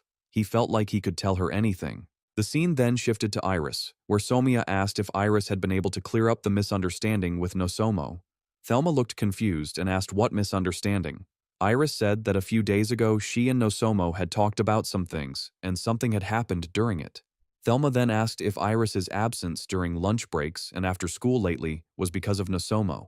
Iris replied yes, saying she thought it would be wrong to suddenly barge into his classroom. So she had been waiting for him at the front entrance, but had not been able to see him. Apparently, he had been absent from school for a while. Iris even wondered if Nosomo had come to the academy at all. Thelma was surprised to see Iris care so much about a male student, as she had never seen her like this before. On the other hand, Nosomo somehow ran away from Henri, making an excuse about his classes.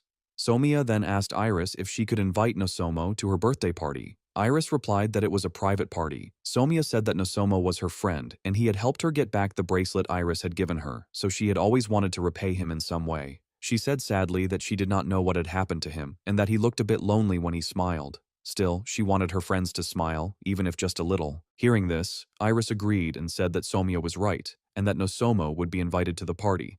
At this point, Iris did not know Nosomo's past. She could only imagine how far he had been pushed into a corner. At first, she was just satisfying her curiosity. However, after seeing a glimpse of the effort Nosomo had put in, she began to sympathize with him. That's why she felt frustrated that she had not cleared up the misunderstanding with him yet. Iris happily told Somia that she would make sure to talk to him and clear up the misunderstanding. Once she did, she would invite him to the birthday party. Somia smiled and thanked Iris. The scene then showed Henri's angry face staring at Nosomo while he was warming up in the practical class. As the teacher's assistant, Henri often joined classes like this and helped directly when needed. Although the rank 10 classes had at most one assistant instructor assigned to them, rank 1 classes had several. In the afternoon practical lessons, there were demonstrations, such as the ritual magic from the other day. At the end, there were also mock battles. Mars went to Nosomo and said that he was unlucky, as he had again been chosen as his opponent in the dual mock battle. Mars shouted that he knew Nosomo would not be able to win, no matter who his opponent was, so there was nothing to worry about. Saying this, Mars started laughing. On the other hand, Nosomo thought that his injuries were mostly healed, and though there was still a bit of discomfort, his body was moving the way he wanted. The feeling of swinging the practice sword also was not much different from his own sword. Here, it was revealed that he could release his suppressed ability again, but he decided not to, as the uneasy feeling from his dream made him feel like something inside him might break. The problem was that he was unsure whether to use the chi techniques he had learned from his master or not. But before he could decide, Mars started the fight by rushing toward him to attack. Nosomo also gets ready in a defensive stance. Mars jumps to attack him, shouting and telling him to get crushed by his sword right now. Nosomo already saw it was a downward swing from above, but soon he realized it was a trick, so he quickly changed his stance. Mars was surprised to see the changed stance, but he still attacked with the move he chose. To his shock, Nosomo easily blocked the attack he thought was the strongest. Nosomo strikes back with a slash. When Mars dodges it, Nosomo rushes and hits Mars in the stomach with his elbow. Then Mars bends in pain and Nosomo hits his face with knee. From this, Mars got angry and shouted, asking Nosomo to not act proud about it. Seeing Mars rush again towards him, Nosomo wonders just how much chi Mars really has. Mars now uses Dustwind Blade to attack Nosomo. It is a chi skill where the user's sword gets wrapped in wind that can easily tear apart objects with great force. The technique creates a dense, packed wind that sends strong pressure, making any enemy with weak defense or attack get easily blown away during the middle fight. Along with that, the wind around his blade makes his slashes faster and stronger too, so Mars begins swinging his sword from many different directions at once without stopping now. First, he made a diagonal slash, then a quick left swipe. Nosomo kept watching the attack pattern and tried to stay at a safe distance to dodge the attack each time. Also, Nosomo can see that Mars' attacks are now more repeated than before, so he can read 2 or 3 moves ahead. Even Mars feels surprised and keeps wondering why his sword cannot reach Nosomo. He feels shocked because his power is known as the Wind Spirit's Protection. For the wind element alone, the power and accuracy of spells and chi skills are greatly increased. Mars is thinking that if Nosomo was the same as before, he should be seeing Nosomo make weak blocks, slow dodges, and bad choices, but this time different. Actually, under the effect of the suppression skill, Nosomo would not be able to stop a downward slash attack, even if he powered himself up with chi. But now, in his current state, he was able to block the attack without losing his stance. This was because becoming a dragon slayer had boosted his physical abilities. Nosomo notices that he can also use the techniques taught by his master, but he still has not found any chance for a counterattack yet. On the other hand, Mars thinks that with his sword speed and power boosted by Dustwind Blade, he cannot let himself be outdone by any of the guys in the 10th rank. The thing is, Mars is shocked because to him, Nosomo is near the bottom, so he should not be able to see through his moves. Meanwhile, Nosomo feels happy that he can finally fight the way he wants. Mars wonders that Nosomo's skill is suppression, which sets a fixed limit on his power. So, if Nosomo can see through his attacks without those limits, then how much must he have trained to overcome that barrier? Mars ferociously attacks Nosomo, shouting that he would not accept losing. Nosomo dodges the strike, and the wind blade slams into the ground, scattering the wind everywhere. Mars realizes that Nosomo did it on purpose. Nosomo used a chi move called Dance of Flash Step. Flash Step is a growth-type skill that lets the user move instantly in a straight line or along complex curves. It is a high-level technique that needs strong legs and a good sense of balance to fully use Flash Step's power. It also requires precise muscle control so the whole body moves together without wasting any effort. The wind blade from the sword gathers and charges forward like a battering ram. Because of the fog, Mars cannot track Nosomo. At this moment, Nosomo gets a chance to strike. When Nosomo begins drawing his sword, even Mars feels that it's the end. But suddenly the bell rings, and Henri announces that the mock battle is over. So the moment class ends, Henri comes over and asks if they can talk for a moment. Nosomo apologizes to her, saying he still has something to do, and rushes away. She tries to stop him, but Nosomo does not stop. Seeing Nosomo, he tensely wonders what kind of strange feeling he has, as if Nosomo is hiding his true power. Soon he thinks that it's not true. He feels confused. If it's not true and Nosomo is nobody, then why on earth is he getting irritated? Suddenly he smiles as he realizes that, compared to him, he could not handle the guys who secretly stir trouble from the shadows, even though Nosomo was weak and seemingly powerless. But more than that, Nosomo is still the person Mars despises most, because Nosomo keeps fighting back and growing stronger than anyone else, yet Mars failed to see this about him. Iris knows that he cannot even imagine the effort it would take to reach where Nosomo stands because he has never seen anyone with the ability of suppression surpass the limits set on them.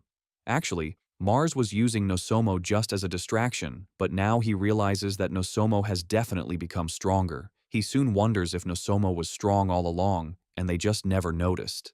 On the other side, Iris goes to the 10th rank students class, but no one is there. She remembers it's practical training time and thinks that maybe she can meet Nosomo if she waits at the front gate. So she runs toward the gate, but as she is about to reach it, she sees Nosomo running somewhere with a sword. She tries to shout and stop him, but he does not hear and keeps running wherever he is going. She feels sad as she once again does not get to talk to him, but she is also confused about why he is in such a rush and hurry. It was revealed that Nosomo was running toward his master's cabin because someone who had never come to Alakazam City before had entered it with him, and then being specifically told to return was kind of worrying for him. He realized that the fight with Tiamat had some effect on his master. When he reached, he saw that she was munching peacefully. Nosomo said that his exams were approaching, so it would be bad if he could not get some last-minute studying in. Shino responded that she thought he could accompany her for the day. She even blabbered that he was not a man if he did not accept an invitation from a beautiful woman. Seeing her like that, he smiled and sat munching snacks, saying that she was too weak for alcohol. She pulled him close, asking him to sit beside her. He tensed and shouted, warning her not to put him in an arm lock, or she would break it. He noticed that it was perfect chi control and use of force, showing the skills of someone used to hurting people. So he asked her if the part about her being a beautiful woman was a lie, since she should have said formerly beautiful. Shino then asked him to talk for a while. After that, she suddenly started rambling about the country she was born in and her family. She told Nosomo that she loved them. She also talked about how she came to the continent and asked him about his hometown and what his family was like. So they both had a mundane conversation. Even though she knew some things about him, she still asked. Shino knew she had taught him swordsmanship, so they always talked about swords. She never taught him anything else, so he had not faced anything beyond that. She never thought they would have such a pleasant conversation again, but deep down, she knew she had always avoided it. She thought she had no right to complain about her disciple, but still, he always cherished her. She wondered if she had been born a few decades later, and if her body were not suffering from diseases, she was sure she would have lived by his side. She knew it was a shame that her wish could not be fulfilled, but she had someone to whom she could leave her heart in the end. She decided to yield to the one by his side who could walk alongside him. Suddenly, she told him to begin his final session, and she started moving toward the battle area. He was surprised and, tensely following her, asked what she meant by final. She responded that she meant this was the last time she could train him, so his final session would be a serious battle to the death against her. Saying this, she rushed to attack him. He did not have time to say anything and started dodging her strikes. He tried to fall back, but she chased him in a split second and punched him in the stomach. From that blow, he ferociously asked what the hell she was trying to do. He thought that since his master did not let him ask questions during training, she would have lectured him one-sidedly, and if he tried to talk back, she would pile on more training, as unreasonably as possible.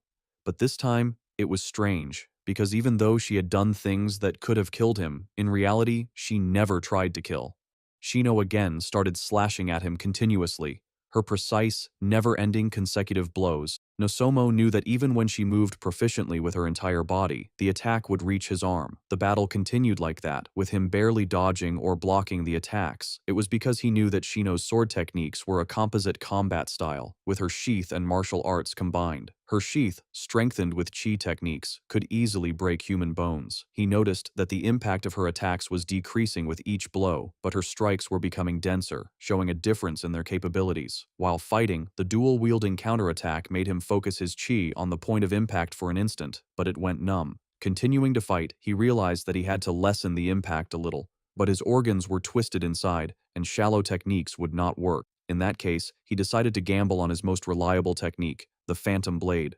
But to his shock, when he used it, Shino cancelled it out with Phantom Blade as well. He was shocked because he did not know it was possible so easily. Before he could think of the next move, she came close and attacked him. He got injured and fell to the ground. At that time, he thought that to counter Phantom Blade with Phantom Blade, she must have fired a Chi Blade. Moreover, it needed to be done with perfect accuracy, following the same trajectory as the one he fired. He thought that he could not win against her, but suddenly he heard Shino telling him to release his ability suppression, saying he should know that he could not win against her without doing so. He tensed, knowing it was his only chance, but he was scared of the dream. Since it might be a unique characteristic of a spirit, its soul was probably still living inside him even though its body was dead. He wondered if the suppression ability was also suppressing its soul, along with its power by sheer coincidence. He knew he would have to tear it off himself to win against his master. But he was scared, knowing that if he did that, it would also release Tiamat, which was unshakable. Shino asked if he was hesitating, and saying this, she attacked him again. This time he felt his vision dimming, sounds becoming distant, and his limbs losing sensation, as if he had fallen into a cold sea of death. He then saw his master and thought she would be right if she were in his place, but to his shock, he realized it looked like she wanted to cry. He wondered why in confusion. Out of nowhere, Shino told him that she was going to die soon. She did not have much time left, as it was a death-sleep disease. Most likely, it was during the fight with Tiamat that the disease entered her body, so she probably had only one more night left. Nosomo was unable to grasp why it had happened. She shared that if she had kept her body's chi a bit more under control, she might have been able to live a little longer. Before she could say anything else, he angrily asked why she had not done that, since even a little more time might have allowed them to do something. Shino responded that he already knew she had come to the forest after being betrayed by her family. Her own sister had set her up, her husband had abandoned her, and those around her had spat in her face, so she ran away to Alakazam continent. He was surprised to hear it from her, as earlier she seemed so happy talking about her family. To his greater surprise, she said she thought both of them were similar. As both of them had run away after being betrayed and mocked by those around them, she did not want to see anyone again, and so she did not care if she died, which was why she was living in the forest. She had nothing, but after many years of hiding in the forest, she met him. And unlike her, he did not try to give up on living in the end. She shared that at first it irritated her how much he reminded her of herself. She sensed something in him that she lacked. Shino cried as she said it was her final selfish request, the last thing she wanted to leave behind after all those years of running away, something she did not want to tell anyone else but him, so she asked if he would accept her final wish. At that moment, Somo thought that with her end near, the master had chosen her path long ago, so if he tried to make her live, it would go against her will. He thought that if this was something, she was willing to use her little time left to tell him. He remembered that he had always been running from everything around him at the academy.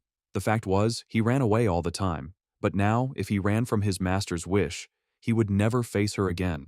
More than anything, he did not want his master to show a face like that because of him. At that moment, he broke the chain binding him. The dragon appeared in front of him and started attacking. Nosomo was thrown back, but he soon stood up, remembering Shino's words about accepting the final wish. He shouted and told the dragon that he never asked for it. The dragon blew a fireball, but he slipped through it and struck the dragon with his sword. Finally, a 5-colored light appeared, and Tiamat's power was transferred to him. Seeing this, Shino became very happy to know the answer to her question of whether her disciple would be crushed by the dragon's power. She smiled because Nosomo had released that power by his own will and faced the great dragon's strength he had absorbed. Nosomo also felt the power flowing through his body. It was wearing away his mind and body. He realized that if it continued, he would either be devoured by this power and die, or, at worst, his body would be torn apart and Tiamat revived. But soon he thought there was no time to think. He shouted and told his master that he was coming. She also called him an idiot and told him to come. So the fight began.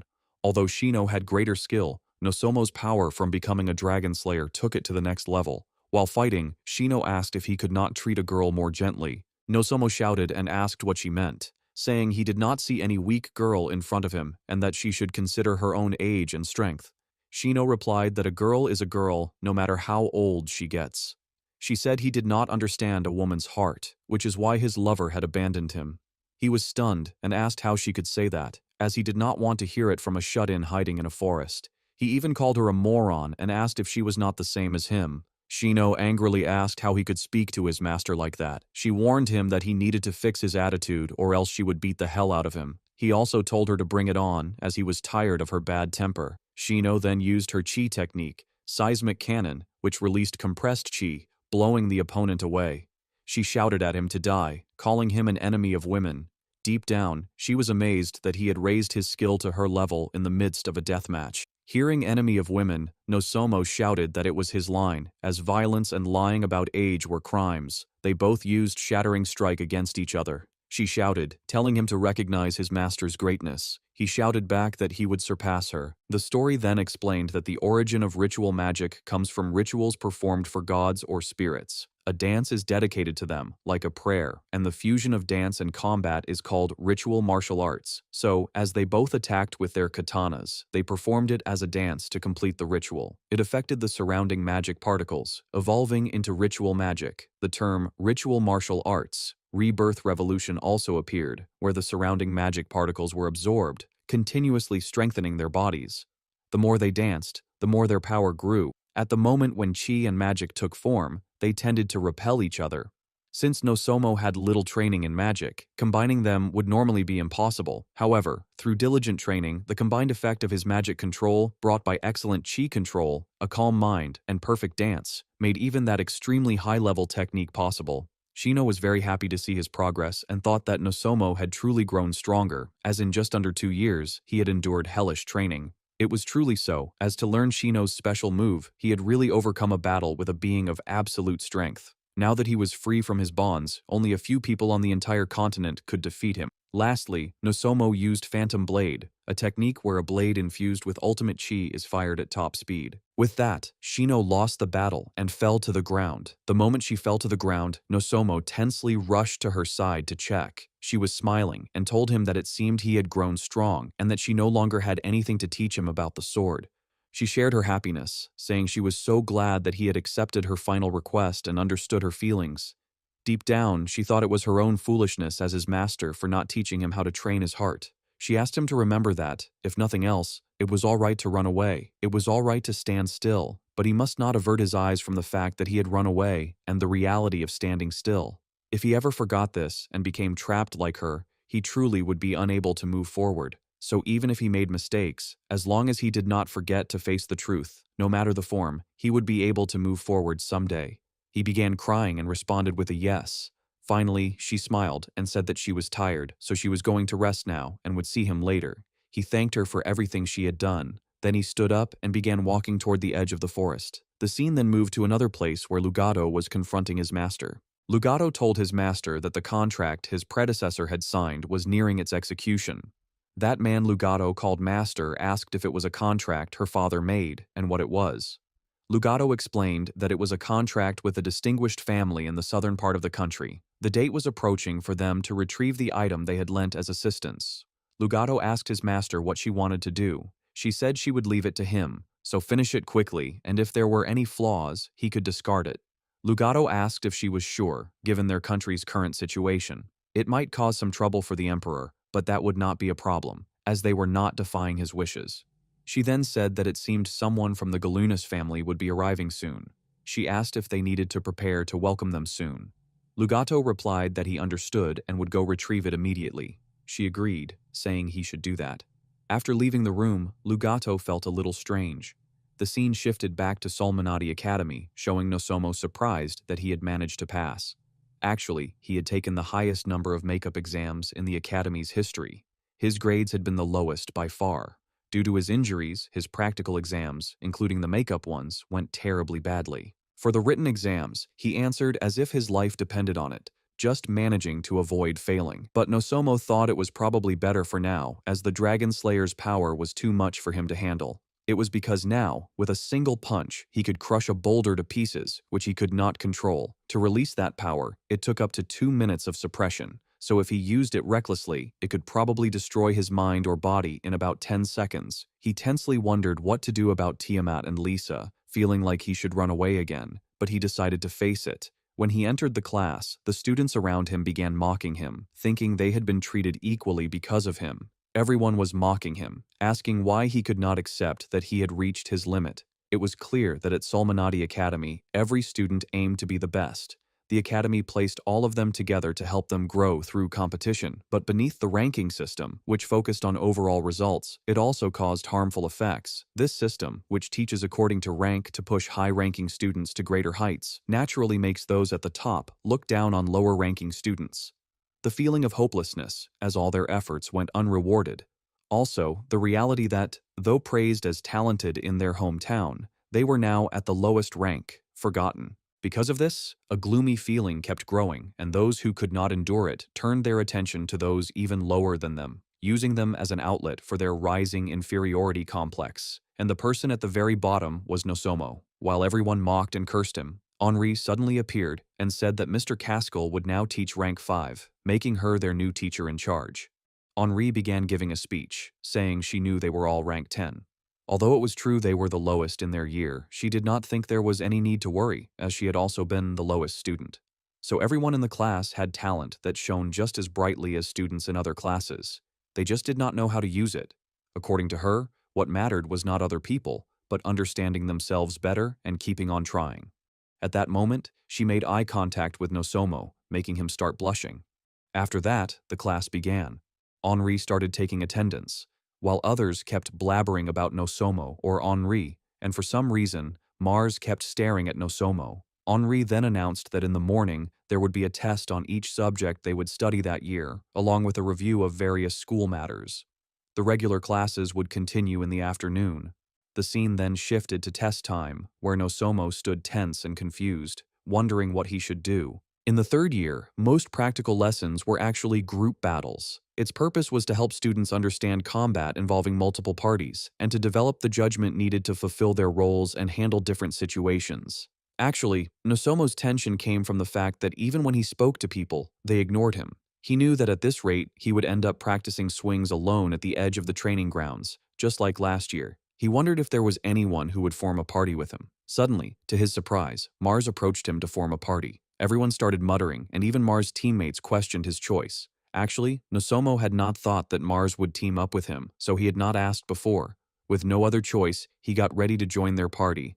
Henri asked if everyone had joined their parties, then said, "Let's begin the practicals." The first battle was Mars' team. The moment it started, 2 students rushed toward Mars to attack. Mars blocked their attacks, trying to hold them off. Nosomo saw this and rushed to help, but was stopped by a wind blade from an opponent. He saw that the female opponent was using wind spirit attacks. Meanwhile, the last member of the opposing team had already rushed toward Nosomo to catch him off guard. Nosomo realized that the opponent's strategy was to take them out one by one. The opponent felt happy, thinking he had caught Nosomo off guard, but to his shock, Nosomo blocked the attack. Even as they started fighting, a fireball suddenly appeared, and both somehow dodged it. Nosomo tensely wondered how it was a fireball, but the surprising part was that it had come from behind. When he looked, he saw his teammates discussing it. One of them asked if it was safe to attack like that, since their own teammate might get caught in it too. The other one responded yes, saying that for them, Nosomo was already good for nothing, so it did not matter. Before Nosomo could react, he was attacked by the enemies, so he started fighting them, but it was very hard. First blocking attacks from a longsword and a dagger, then dealing with his own teammates attacking from behind.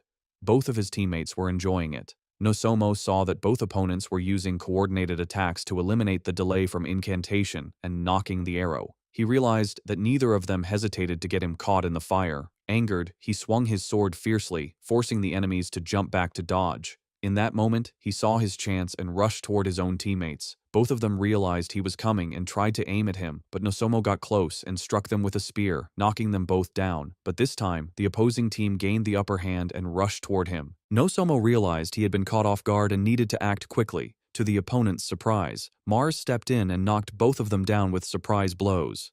After the win, Nosomo angrily stared at his 2 teammates, which scared them. Meanwhile, Henri was waiting for them from behind.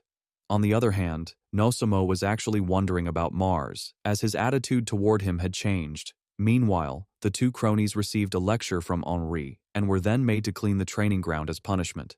After that, as Mars walked out of the training ground, he thought about Nosomo. Nosomo had really changed, but he still seemed unaccustomed to fighting. While staying in their blind spots, Nosomo always maneuvered into one-on-one battles with no wasted movements. Even when attacked by allies, he treated them as enemies without losing his composure. Moreover, Mars was even more surprised that, under those circumstances, Nosomo instantly evaded his surprise attack. Mars even doubted himself, wondering if he could have done the same in that situation. Mars wondered where Nosomo had gained so much experience. Since he was ostracized at the academy, he did not even meet the requirements, so he should not have been able to accept requests from the guild either. So he tensely wondered whether Nosomo had really been going to the forest by himself. If not, it was hard to say where Nosomo had learned the moves he liked to use in combat. Finally, Mars decided to see for himself. So actually, Mars decided to follow Nosomo. On the way, Nosomo could feel that ever since he left the dorm, someone was watching him, and it did not go away even when he walked around the academy. What confused him was that he did not feel malice or hostility from it. He thought that if he went into the forest, he would be able to shake off whoever was following him. But for some reason, looking at the situation, he was having a bad feeling about it. He was actually scared because he thought that someone had found out that he was a dragon slayer.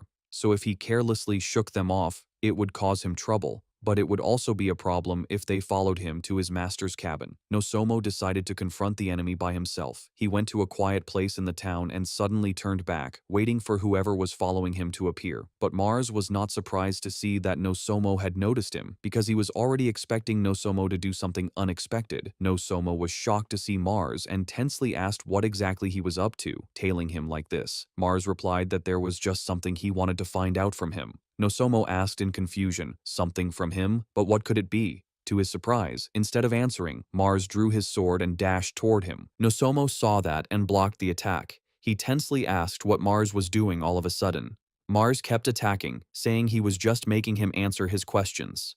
Nosomo still asked why Mars was attacking if he wanted answers. But when Mars didn't stop, he began carefully observing his fighting style. Nosomo saw that Mars was swinging fully, yet he wasn't being thrown off by the heavy weapon. He even noticed that Mars could make consecutive strikes very smoothly. So, Nosomo dodged Mars's attack and made him drop his sword to the ground. He then put a foot on the sword to gain an advantage, but Mars was ready and simply left the sword there. After that, Mars suddenly gathered power in his fist and struck. It was actually a wind-gathering fist, a wind elemental technique where wind accumulates in the fist, increasing the strength of the blow. The massive wind could also be released to push the opponent away, making it a highly versatile and adaptable technique. So now, when Nosomo was knocked back by Mars's blow, Mars took the chance to retrieve his sword. After that, Mars was confused, wondering why, even though he had more chi and strength, his attacks wouldn't land. Nosomo dodged and parried every strike, almost pushing him right back. Mars became certain that, purely in terms of sword skill, Nosomo was superior. He wanted to know how Nosomo had reached that level while being held back by his ability suppression. He actually wanted to know because he thought that maybe, after learning, he could become stronger himself. Finally, Mars sheathed his sword and apologized to Nosomo for attacking so suddenly. He then directly asked Nosomo how he had learned those sword techniques. Nosomo replied that he had a teacher since his first year and had been studying under her all this time. Mars asked if he could meet her. Nosomo shook his head, saying that she had already passed away. Mars then curiously asked if he could know what kind of training he had gone through. Nosomo explained that it was practice swinging, training runs in a forest full of monsters, and mock battles where he used almost lethal techniques. Hearing all that, Mars felt both scared and shocked. He said he was amazed that Nosomo was still alive after all that. Nosomo smiled, agreeing with him. Mars then said that now he understood why Nosomo's movements were so precise, his sword skills so sharp, and his judgment so keen, all gained from training with that teacher. He realized that by engraving all those painful experiences into his mind and body day by day, Nosomo had developed that judgment and the ability to sense danger, whether he wanted it or not.